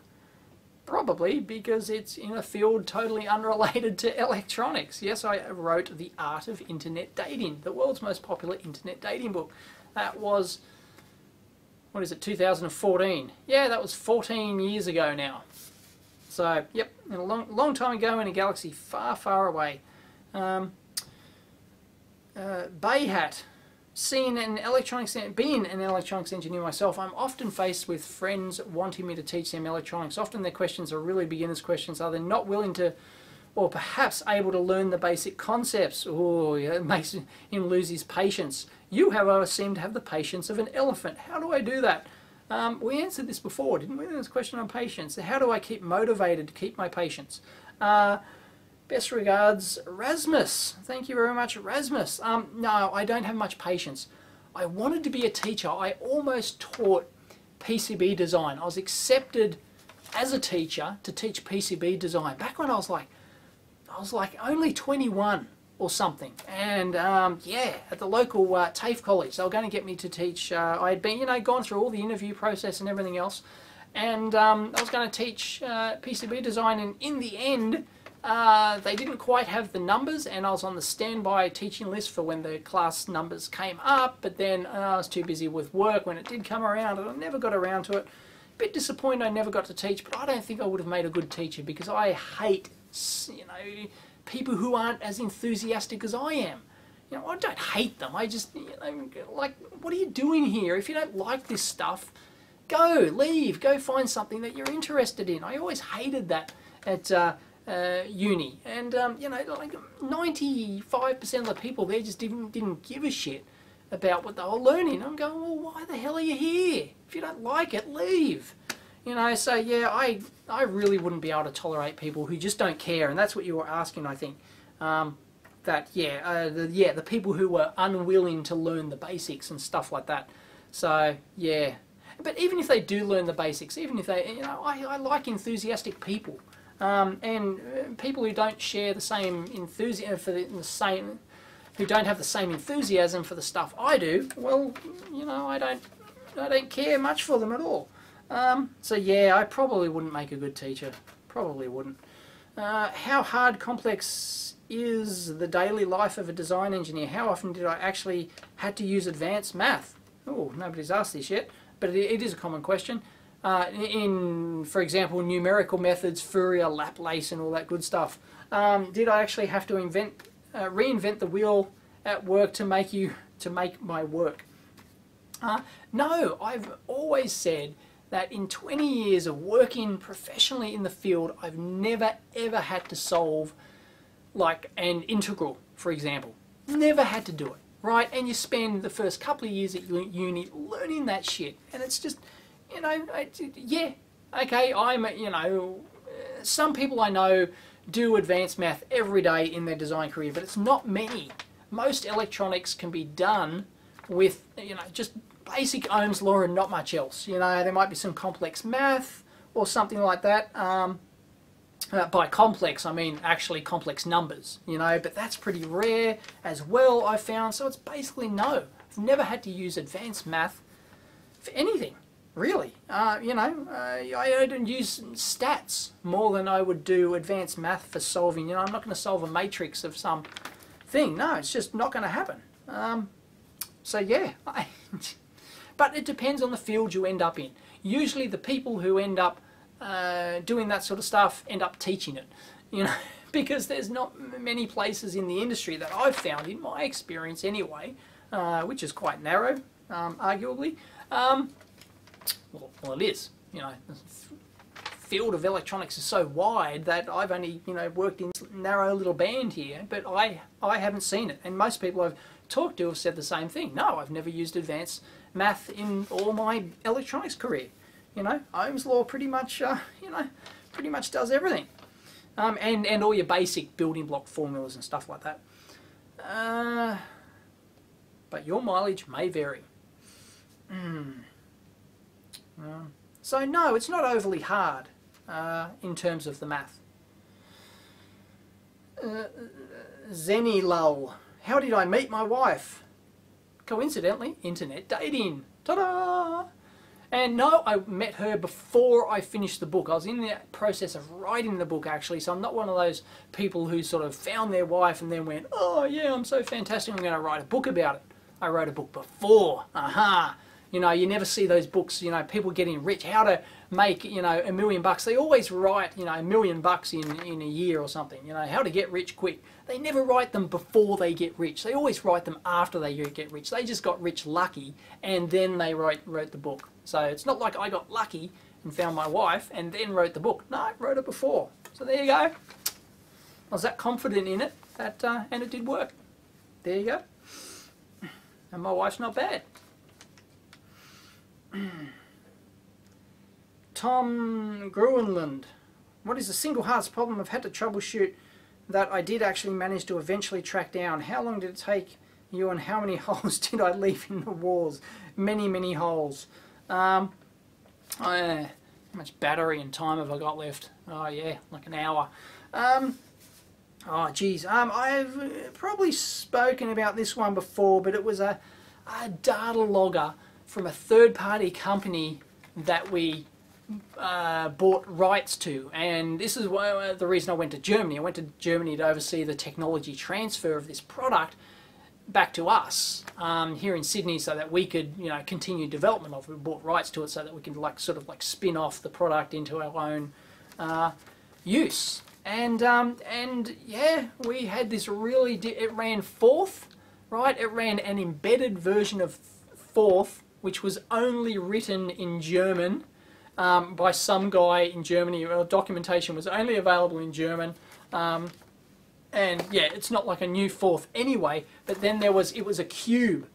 In fact, it's on the my famous hand photo.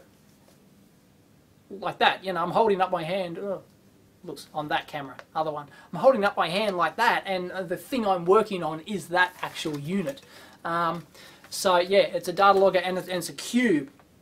And it's got 4 boards on it, plus a rear board and a front board. So like it's a full cube of boards, and all the grounds interact, and the power supplies interact, and the signal integrity and everything else. And it was horrid, and it took like a month, at least a month, I think, to track down this problem, because it was a long-term data logger as well. We'd get this glitch in the data after, you know, a week's worth of data logging. In fact, it must have been more than a month.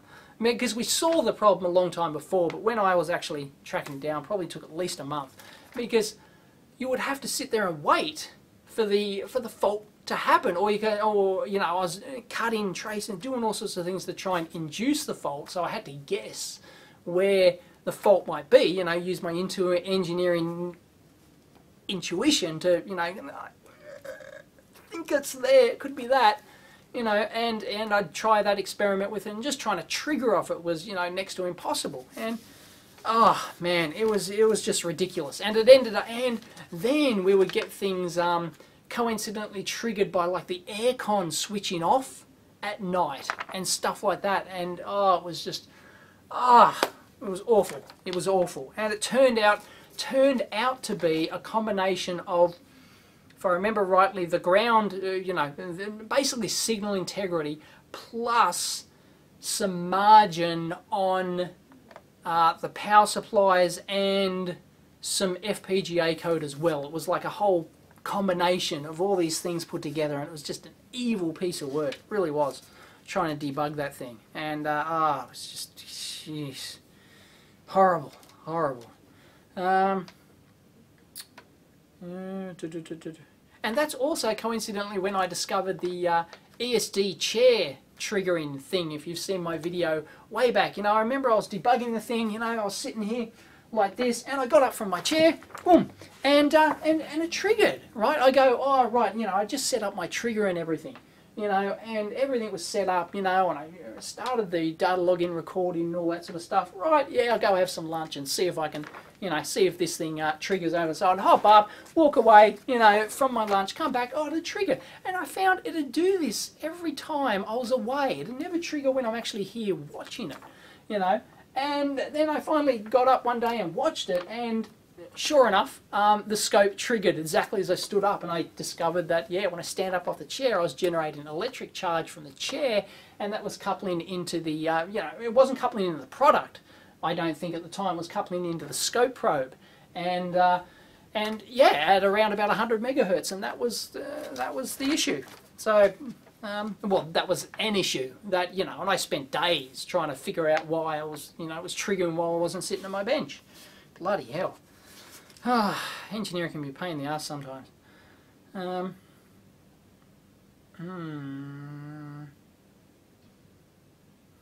Tony Cupero.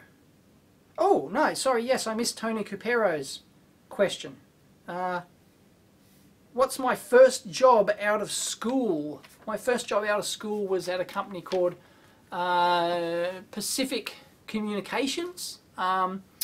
And I was a TO there repairing closed circuit TV gear, and also doing testing of the production equipment. I was also doing QA, quality assurance stuff, and all that sort of stuff. So yeah, I was repairing Z80 based closed circuit security systems, slow scan TV systems. There was some military power supplies in there, stuff like that. So yeah, that was my first job out of school. Across the road, coincidentally, from where I ended up at Thompson Marconi, Tallies, and Sercel. That was my first job. I was 17. What is the single hardest problem? No, done that. Commodore Fan 64. He likes Commodore 64s, obviously. Hi, Dave. What do you feel is the best multimeter and soldering station for someone on a budget? Well, I wouldn't go below the Heiko FX888, although now they've discontinued, that's the FX888D, the digital version. I wouldn't spend less than that, but that depends where you are. Like in the US, I think you can pick it up for like under $100 at Fry's or something like that. Yeah, I wouldn't spend less than that on a soldering station, so that would sort of be the minimum. In terms of a multimeter, you know, one of the $50 multimeters from the shootout, or one of, you know, when you pay $50 to $100 for a multimeter, you're usually going to get something that's adequate for the job. So yeah, you know, I'd probably spend, you know, $150, $200 on your soldering station and your multimeter, or buy two $50 multimeters. That can be better than one $100 multimeter. So, because sometimes you have to measure voltage and current at the same time, and then you can use two multimeters to cross-check each other. So if you've only got one multimeter and that's all you got in your whole lab, how do you know it's accurate? You don't. If you've got two, then, you know, and they, you know, you can spot check them and make sure they're both spot on, and it's extremely unlikely, statistically insignificant, that both of them would be faulty or drift in the same direction. So you're pretty confident if you've got two multimeters that you can spot check them. So I'd recommend getting at least two multimeters. In fact, I've done a video explaining where you need 4 multimeters as the minimum for a good lab. Nick Kinnan, can I give us an overview of the hardware and software that I use which allows me to produce high quality videos? I've been interested in starting my own channel focused on science. Oh, yeah, do it. There's many science. There's like at least probably half a dozen full-time science YouTubers out there. They're huge, so popular. There's a guy here in Sydney, actually, who is a full-time YouTuber, and he does some really cool science videos, as well as working on TV. Our science show on TV here in Australia as well. He's worried about production quality and the time, effort, investment required to put together a good setup. That is the problem, because, as I said, there is so much other science content out there. It's not like you can't compete. You can, certainly, but so by all means do it, but their quality is really, really good. You know, they've got like really expensive slow-mo cameras to capture awesome effects, and they spend, you know, a whole week shooting and editing, you know, one 5-minute video, and they're always short. You know, so the production quality is really high in those videos, as opposed to the electronics bloggers like me. And I'm pretty sure most electronics bloggers that I'm aware of anyway are pretty low production values. Mine's pretty low production value. You know, it's shoot everything in sequence and then slap together, edit it, no fancy, you know, audio syncing, no you know, special effects, no overlays, nothing, you know, the odd text overlay to actually, you know, if there's some point I got wrong or something that needs to be corrected. But yeah, like really low-ish production quality, or efficient production quality, I'd like to say. But yes, I actually do plan on doing a series of videos on how to do a video blog. You know, what equipment I'm using, you know, this will be, here's my 10 steps to, you know, my 10, you know, follow these 10 steps and you'll be producing videos as good a quality of mine and as efficiently as mine. And that's the whole idea. So yeah, that's on the cards. So I've always been quite enthusiastic about doing that. So it's going to happen. It's just a matter of when. And I've mentioned it many times. I've mentioned quite of my process and stuff like that. I've mentioned my video process in a text blog post I did on the site. It was, you know, how to make your own video editing PC. It was part of that video. And yeah, and I explained my process of at least what editing programs I use and all that sort of jazz. So yeah. Yes. So that's it. Yeah, it's a real interesting thing. So pretty much the quality of your video is going to depend on how much light you have and the quality of your light, and your audio is going to depend on the quality of the acoustics in your room, and it's going to depend on the quality of the mics you got as well, because audio can be more important than video when it comes to video blogs.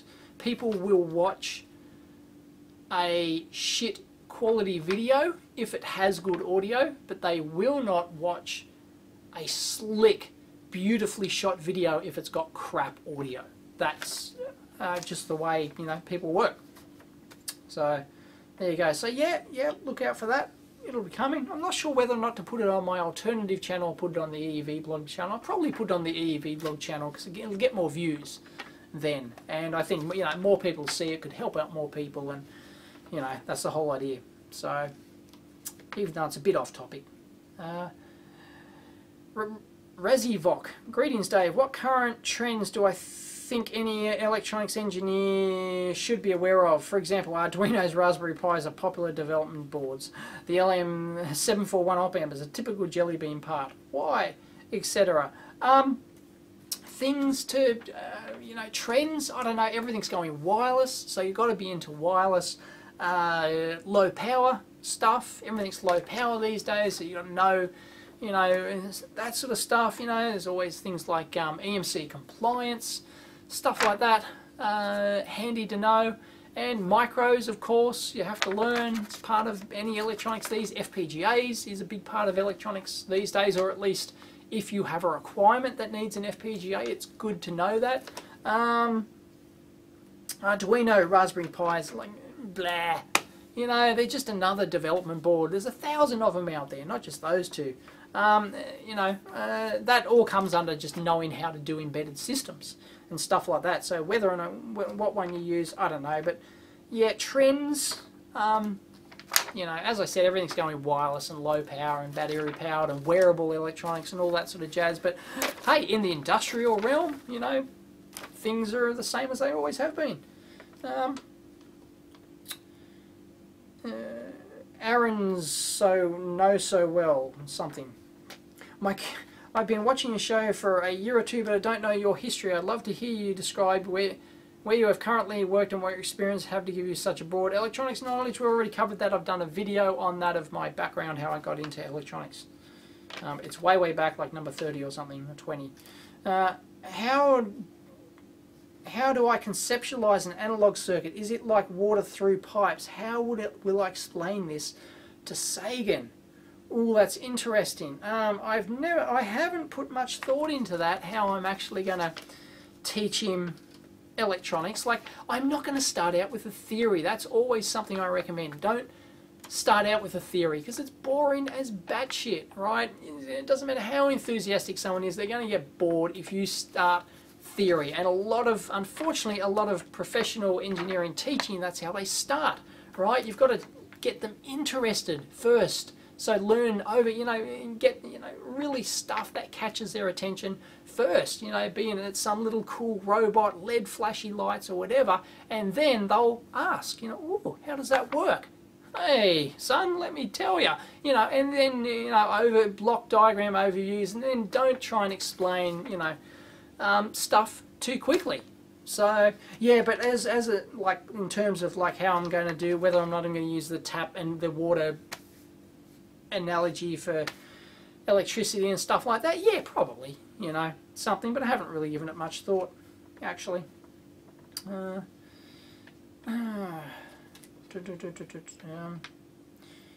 Dave, FP Liuzzi. Hello, Dave. If it is doable, have you tried put in an AD8628 in my original microcurrent to see how it functioned there? Its 30 kilohertz bandwidth would be a nice little upgrade. Yes, I have. In fact, hey, look at that. Coincidentally, there's a microcurrent with a little label on it that says AD8628. And I was originally going to do that. In fact, I hacked two of them. You might not be able to see that, but I hacked. It's not going to focus. I got fixed focus on, but I hacked 2 chips on there, and that was the dual configuration to see how much bandwidth I can get. The problem with the AD, I found a bug with the AD8628, or bug, something they didn't mention in the datasheet, is that its DC offset changes quite drastically with supply voltage. So I was going to actually power it from 4.5 volts, but I found that the offset just went crazy when the common mode was center scale, center supply, and yeah, it was just, I didn't like it. I originally started out liking that chip and thinking I was going to use it, but no, I found that little quirk and I went, no, I didn't really like it, and its bandwidth wasn't as high as the Max 4239 anyway, especially when I do the cascaded configuration. So yeah, but you can just pop it in there. You probably can, but it works okay at 3 volts off the original button cell, the original coin cell battery. It works okay, the 8628, so you can just drop it in. I forget the exact figures. I'm not sure if it was exactly 30 kilohertz bandwidth I got. It might have been. But yeah, it's a decent upgrade. You can actually do that. Although your whack in the 4239 might actually be higher if you whack that in. I'm not sure. Anyway, so yes, you can use it just to track. Ignacio Medina, what are my thoughts about the new Fluke 106 and 107? But for mobility, not for a lab, but for mobility and testing random types of signals. Sorry for your English. Your English is fine, Ignacio, if I'm pronouncing that correctly. Yeah, because my English sucks.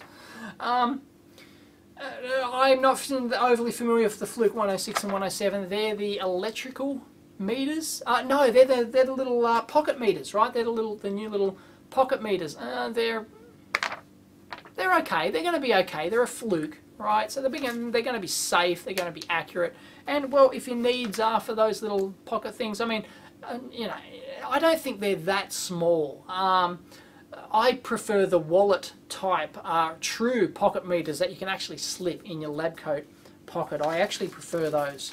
But of course, if you're working on mains or anything serious power-wise, no, they're no good. You would need one of those Flukes. So they're okay. Get Technics. What is my favourite video that I've posted simply because how much fun it was to make? Has to be my canyoning video. My first one with the Fluke. I mean, I can't beat that. I got out of the lab, I got to do one of my favourite sports, canyoning, and I got to just beat the hell out of a meter, throw it out of a car, drop it off a dam. Great fun. Yeah, that's probably the most fun.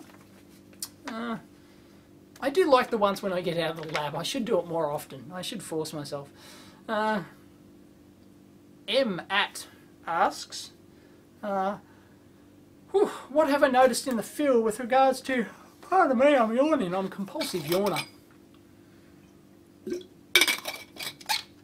Oh boy, what's the time? Sagan's first day at preschool today. Yes, so I dropped him off. I have to go pick him up in 45 minutes or thereabouts, have to leave. So, geez, I hope I get through them. 45 minutes, 2.5 pages left. Doubt it. Anyway, maybe I'll race through. What have I noticed in the field with regards to electronics engineers versus electrical engineers? Postgrad or general field applications of either background. What have I noticed in the field? Well, it depends on which university you go to and which country you're in.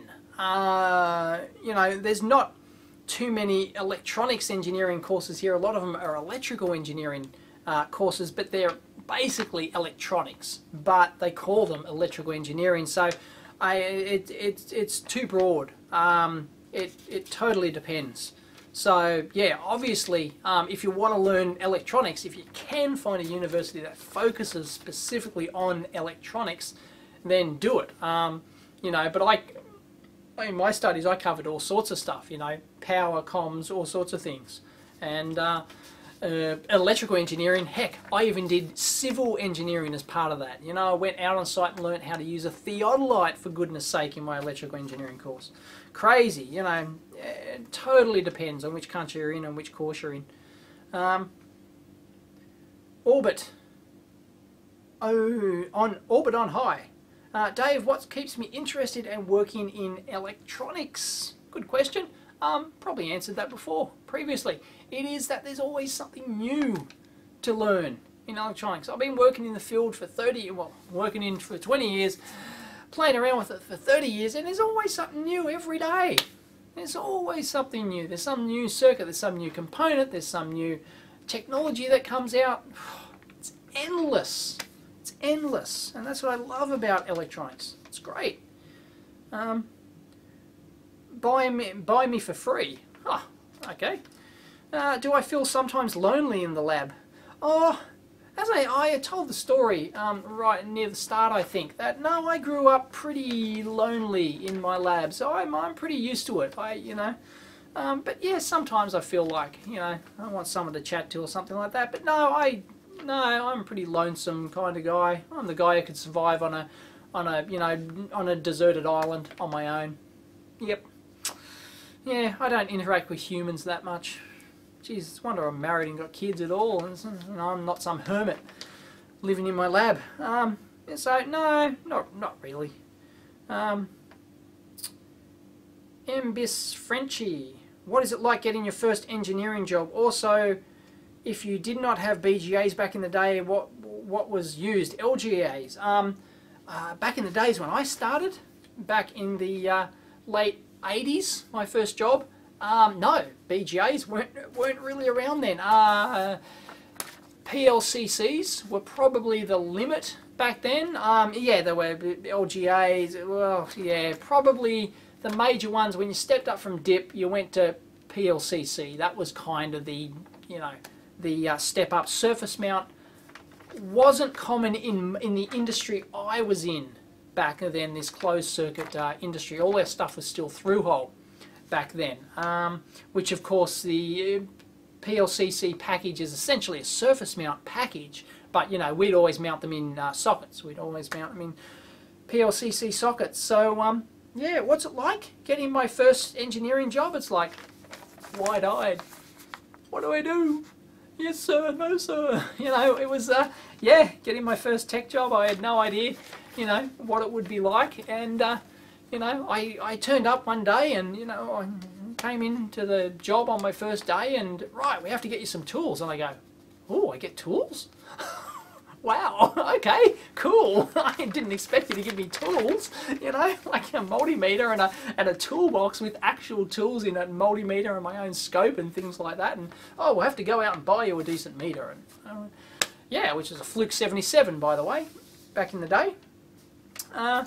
And yeah, that was, I was thrilled, you know, it was great. And you had all these resources and parts and things, because you've got to remember, this was pre, you know, the communications revolution, pre-online shopping. You know, I had never, you know, you couldn't order stuff online from DigiKey or Mouse or whatever. Those companies like existed, those mail order parts companies, but you know, back, I was only 17, never had a credit card before, so having access to just parts, you know, I had a whole warehouse full of, you know, parts and components that I could help myself to. That was like, oh, man, I've entered another world. And yeah, that was fantastic. So yeah, it was certainly an eye-opener, your first job. And you're so keen, you know, you're so wide-eyed and keen, it's great. And then, yeah, you get caught up in the bureaucracy and you end up a broken engineer, you know, I'm leaving. Oh, I'm sick of this place. This shit, all this management crap. I'm out of here, you know. Yeah, you leave a tired, broken old man. Yes. Lonnie, Honeycutt. Have I thought about Lonnie? Is that a girl's name? Sorry if you're not. Have I thought about doing a comprehensive series of lessons on electronics for beginners? Why don't you offer the op-amp? Why don't I offer the amp hour on YouTube in video format? We tried the amp hour in video format once. Nobody watched it. Nobody really liked the concept. It was pretty pointless. It did take away. It was distracting when we knew we had the camera on us. It was distracting from the radio. It's a radio show. Everyone downloads it, listens to it on their iPad, iPod, iPhone, you know, whatever, at their bench with headphones while they're doing whatever.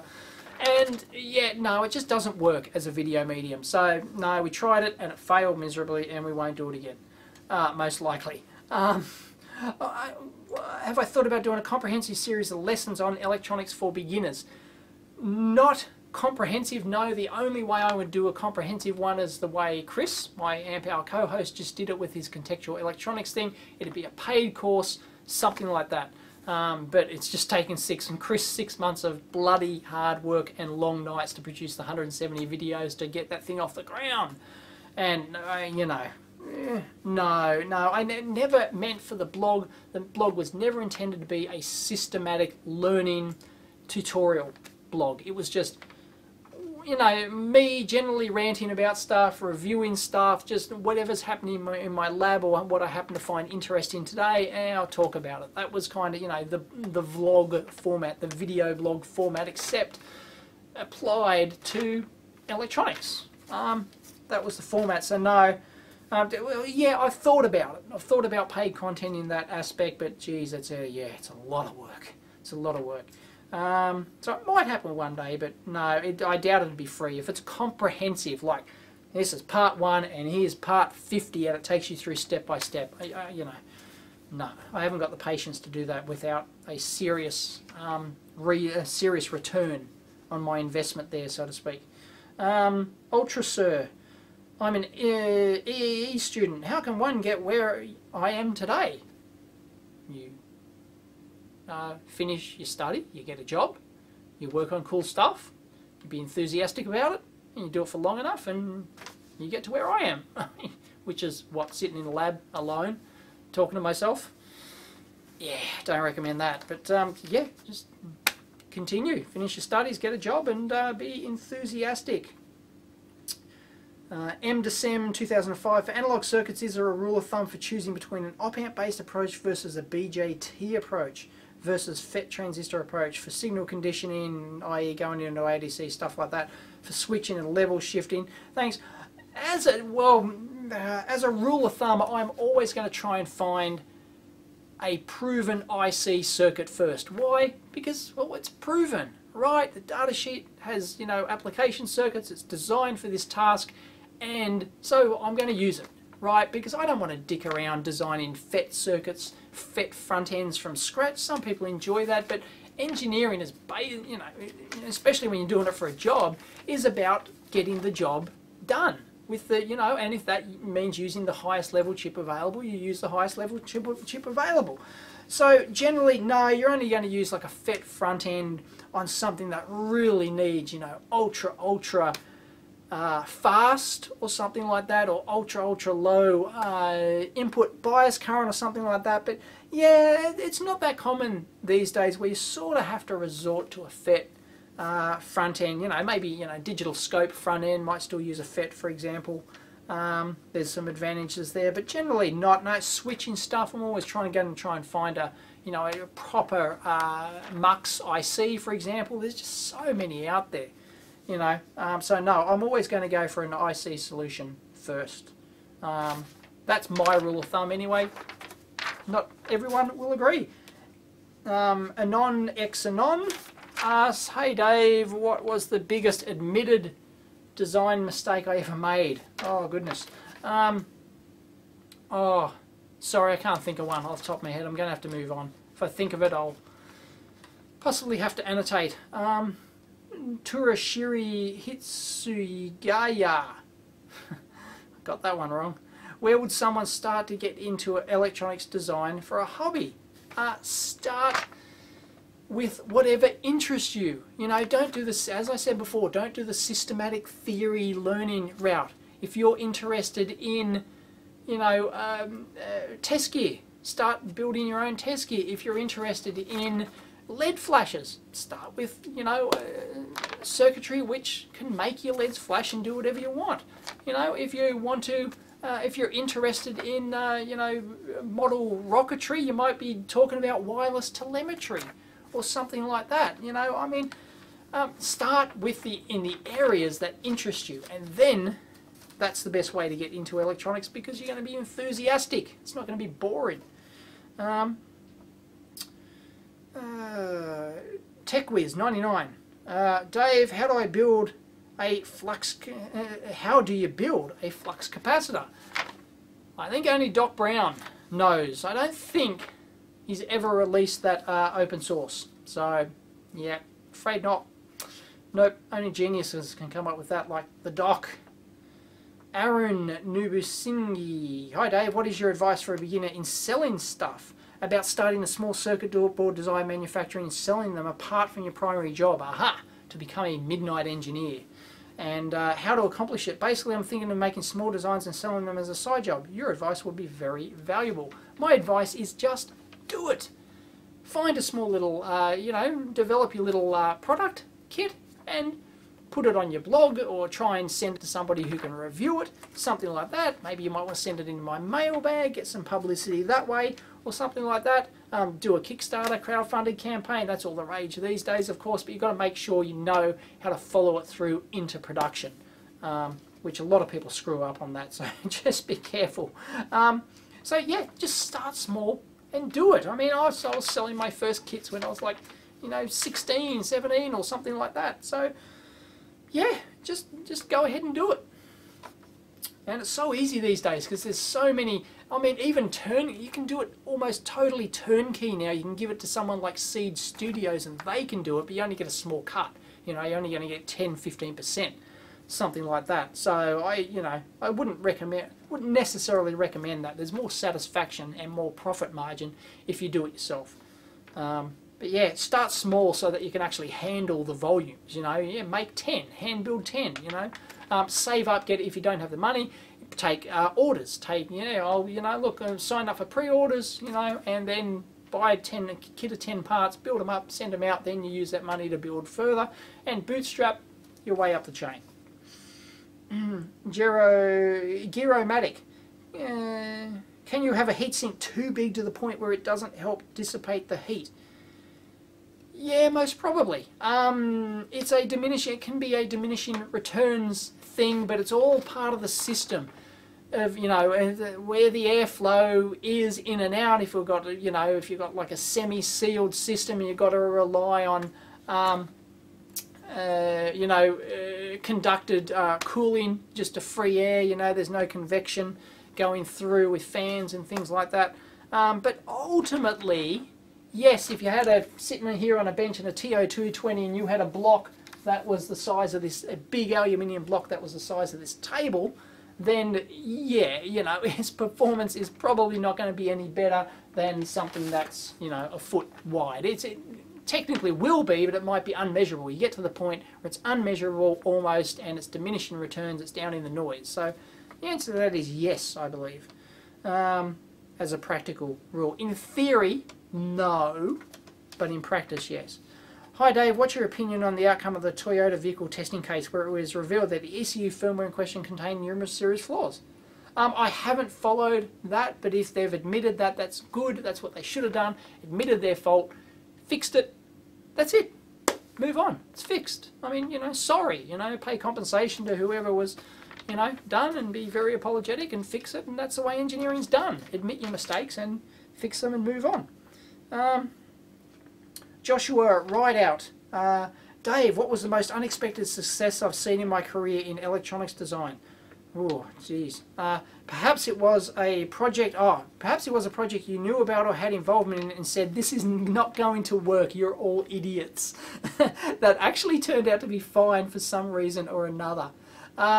There is one military project I worked on which was, you know, really pushing the limits of innovation, and a lot of people said it wouldn't work, and I may have been one of them, perhaps. You know, but you know, it was always going to work in some way. But whether or not it was actually going to be a viable project to actually produce and make, and whether or not it was going to meet its specification, that was always, you know, going to be a ballpark. And somebody made the awesome quote one time that it was this project was a triumph of workmanship over engineering, and that just nailed it. That quote just nailed it.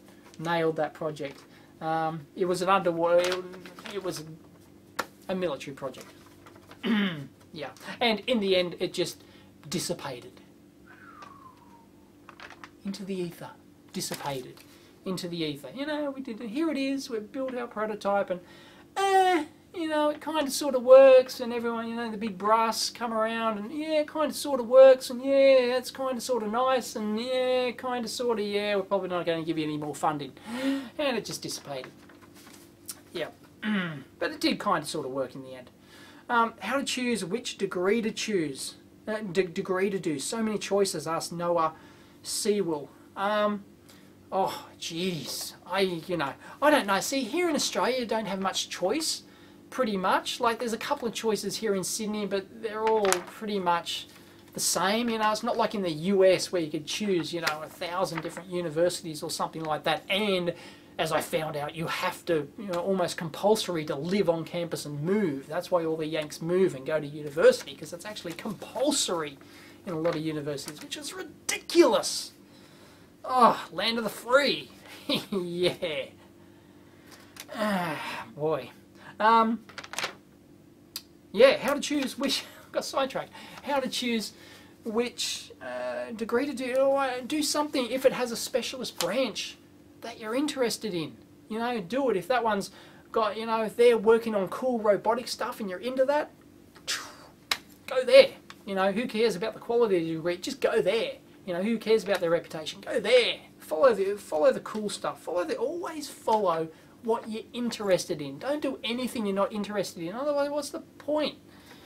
Jeez, you know, you only got so many years in life. Do something that you find interesting. ADK Haru. Hey Dave, what do you think about those portable butane gas soldering irons? Oh, they're pretty crap. Yeah, occasionally you'll find yourself in an environment where a wide iron is impractical. I used to have one of those in my toolbox when I was a wee youngster, but they're pretty shit. They're really, you know, yeah, they might get you out of a bind, but not for doing PCB level work. They're just awful. You know, if you want to solder some wires together up in a roof or something like that, they're okay. But yeah, I don't have one anymore. I just don't have the need to do it. Yeah, but yeah, they're pretty crusty. Guillermo Lovato. Do I have enough new multimeters for another mini shootout? Do I still have contacts in with high-ranking people in X-Tech? I wonder why they haven't sent you any new gear for quite some time. Yeah, I've still got contacts in X-Tech. Yeah, I've got enough new multimeters, or I think almost a new multimeters for another shootout, maybe a $200 shootout, for example. I think I have to get one or two more. It'd be nice. But yeah, why they haven't sent me gear, I don't know. I haven't asked them and they haven't sent. I don't know. But yeah, I don't do too many reviews these days. There's so many backlogs of gear anyway. So yeah, I don't know. Ask them why they haven't sent me anything. It's got nothing to do with me. Amorum 317. What have you done with the Rygold DSA 815 spectrum analyzer? It still sits here. I've used it occasionally. I've used it in an occasional video, but like I don't have a huge need for a spectrum analyzer here in the lab. It's one of those things which is great to have, and when you need it, but often I'm not doing too much with it. Johnny FPO1, how many oscilloscopes, DSAs and other large testing equipment do I own, bought, were given? And what are you doing to when you run out of shelf space? You know, like Agilent gave me that, Rigel gave me that. It's scopes, DSAs, and other, you know. But some things I've bought myself. My old Rigel I bought myself. I just bought myself a new old second-hand on eBay. You know, I buy a lot of stuff on eBay, second-hand and stuff like that. I buy stuff new, like for example, I bought the new Rigel power supply. I didn't ask them to give it to me. I actually went out and bought that from the local rep. So it's a combination. I don't know, maybe, probably a bit more than half. No, you know, I bought this Marconi RF generator up here. I bought the, you know, the voltage standard. Bought this power supply. You know, all the Keithley gear along there. That's all stuff I bought. Yeah, I don't know. Maybe it's half and half. Maybe multimeters. Some have been given. Some I've bought. Yeah, I don't know. Maybe half and half. Let's say that. Round it to that.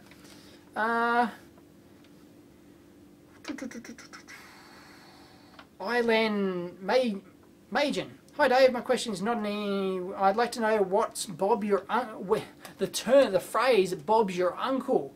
Where did it come from? Is it Bob the Builder inspired the idea? No, I don't know where it comes from. Maybe there's a history of it on the net somewhere. I don't know. Bob's your uncle, really old Australian phrase. And yes, I did have an Uncle Bob. Unfortunately, he just died 4 or 5 months ago, something like that. But up until then, I did have an Uncle Bob, because I'm Australian.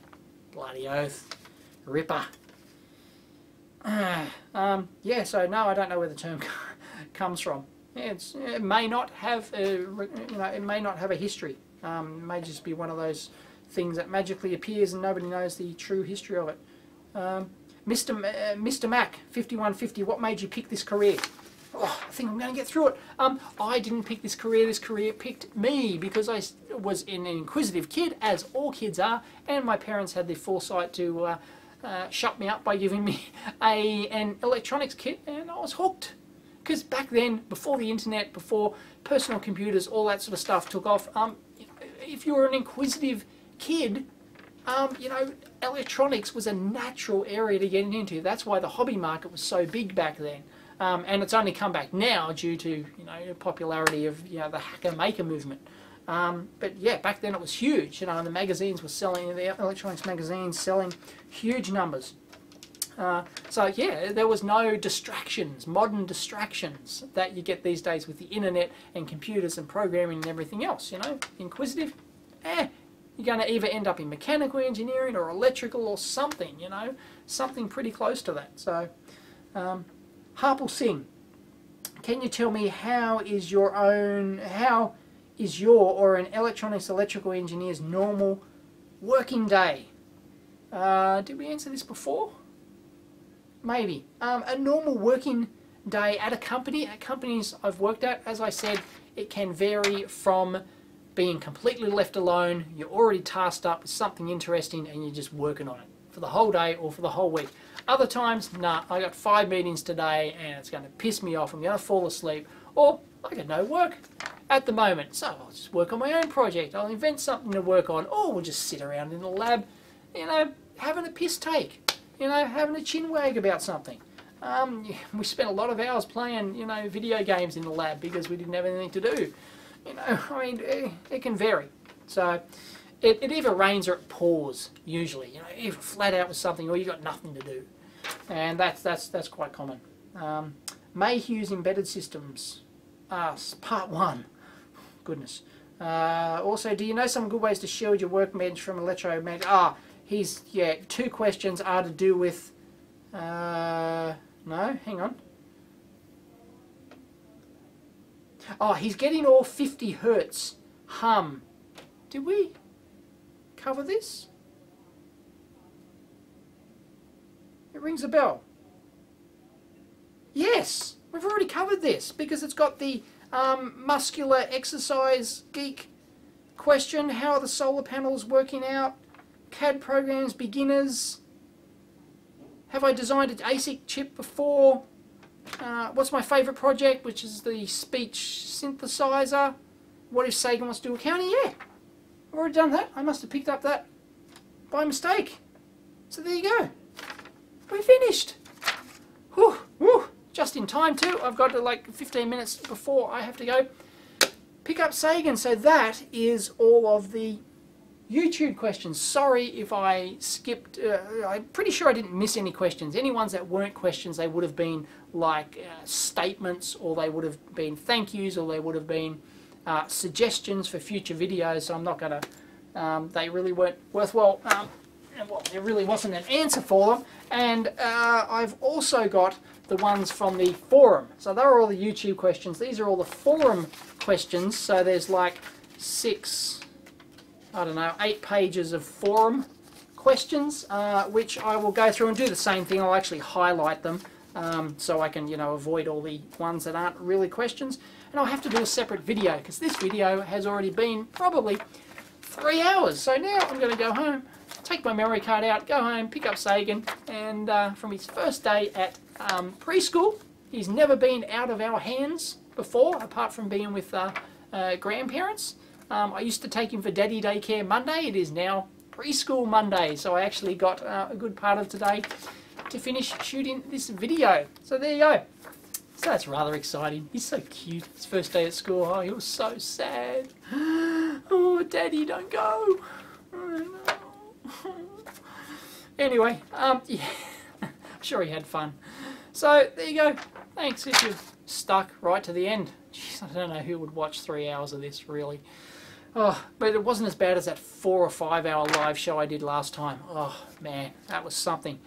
Anyway, there you go. So yeah, I'll definitely do this as a second video. Oh, and I'll combine this with the other questions which were on the blog website as well. So the forum and the blog, there's probably another couple of pages out there from the forum website. So thanks. I hope I answered questions.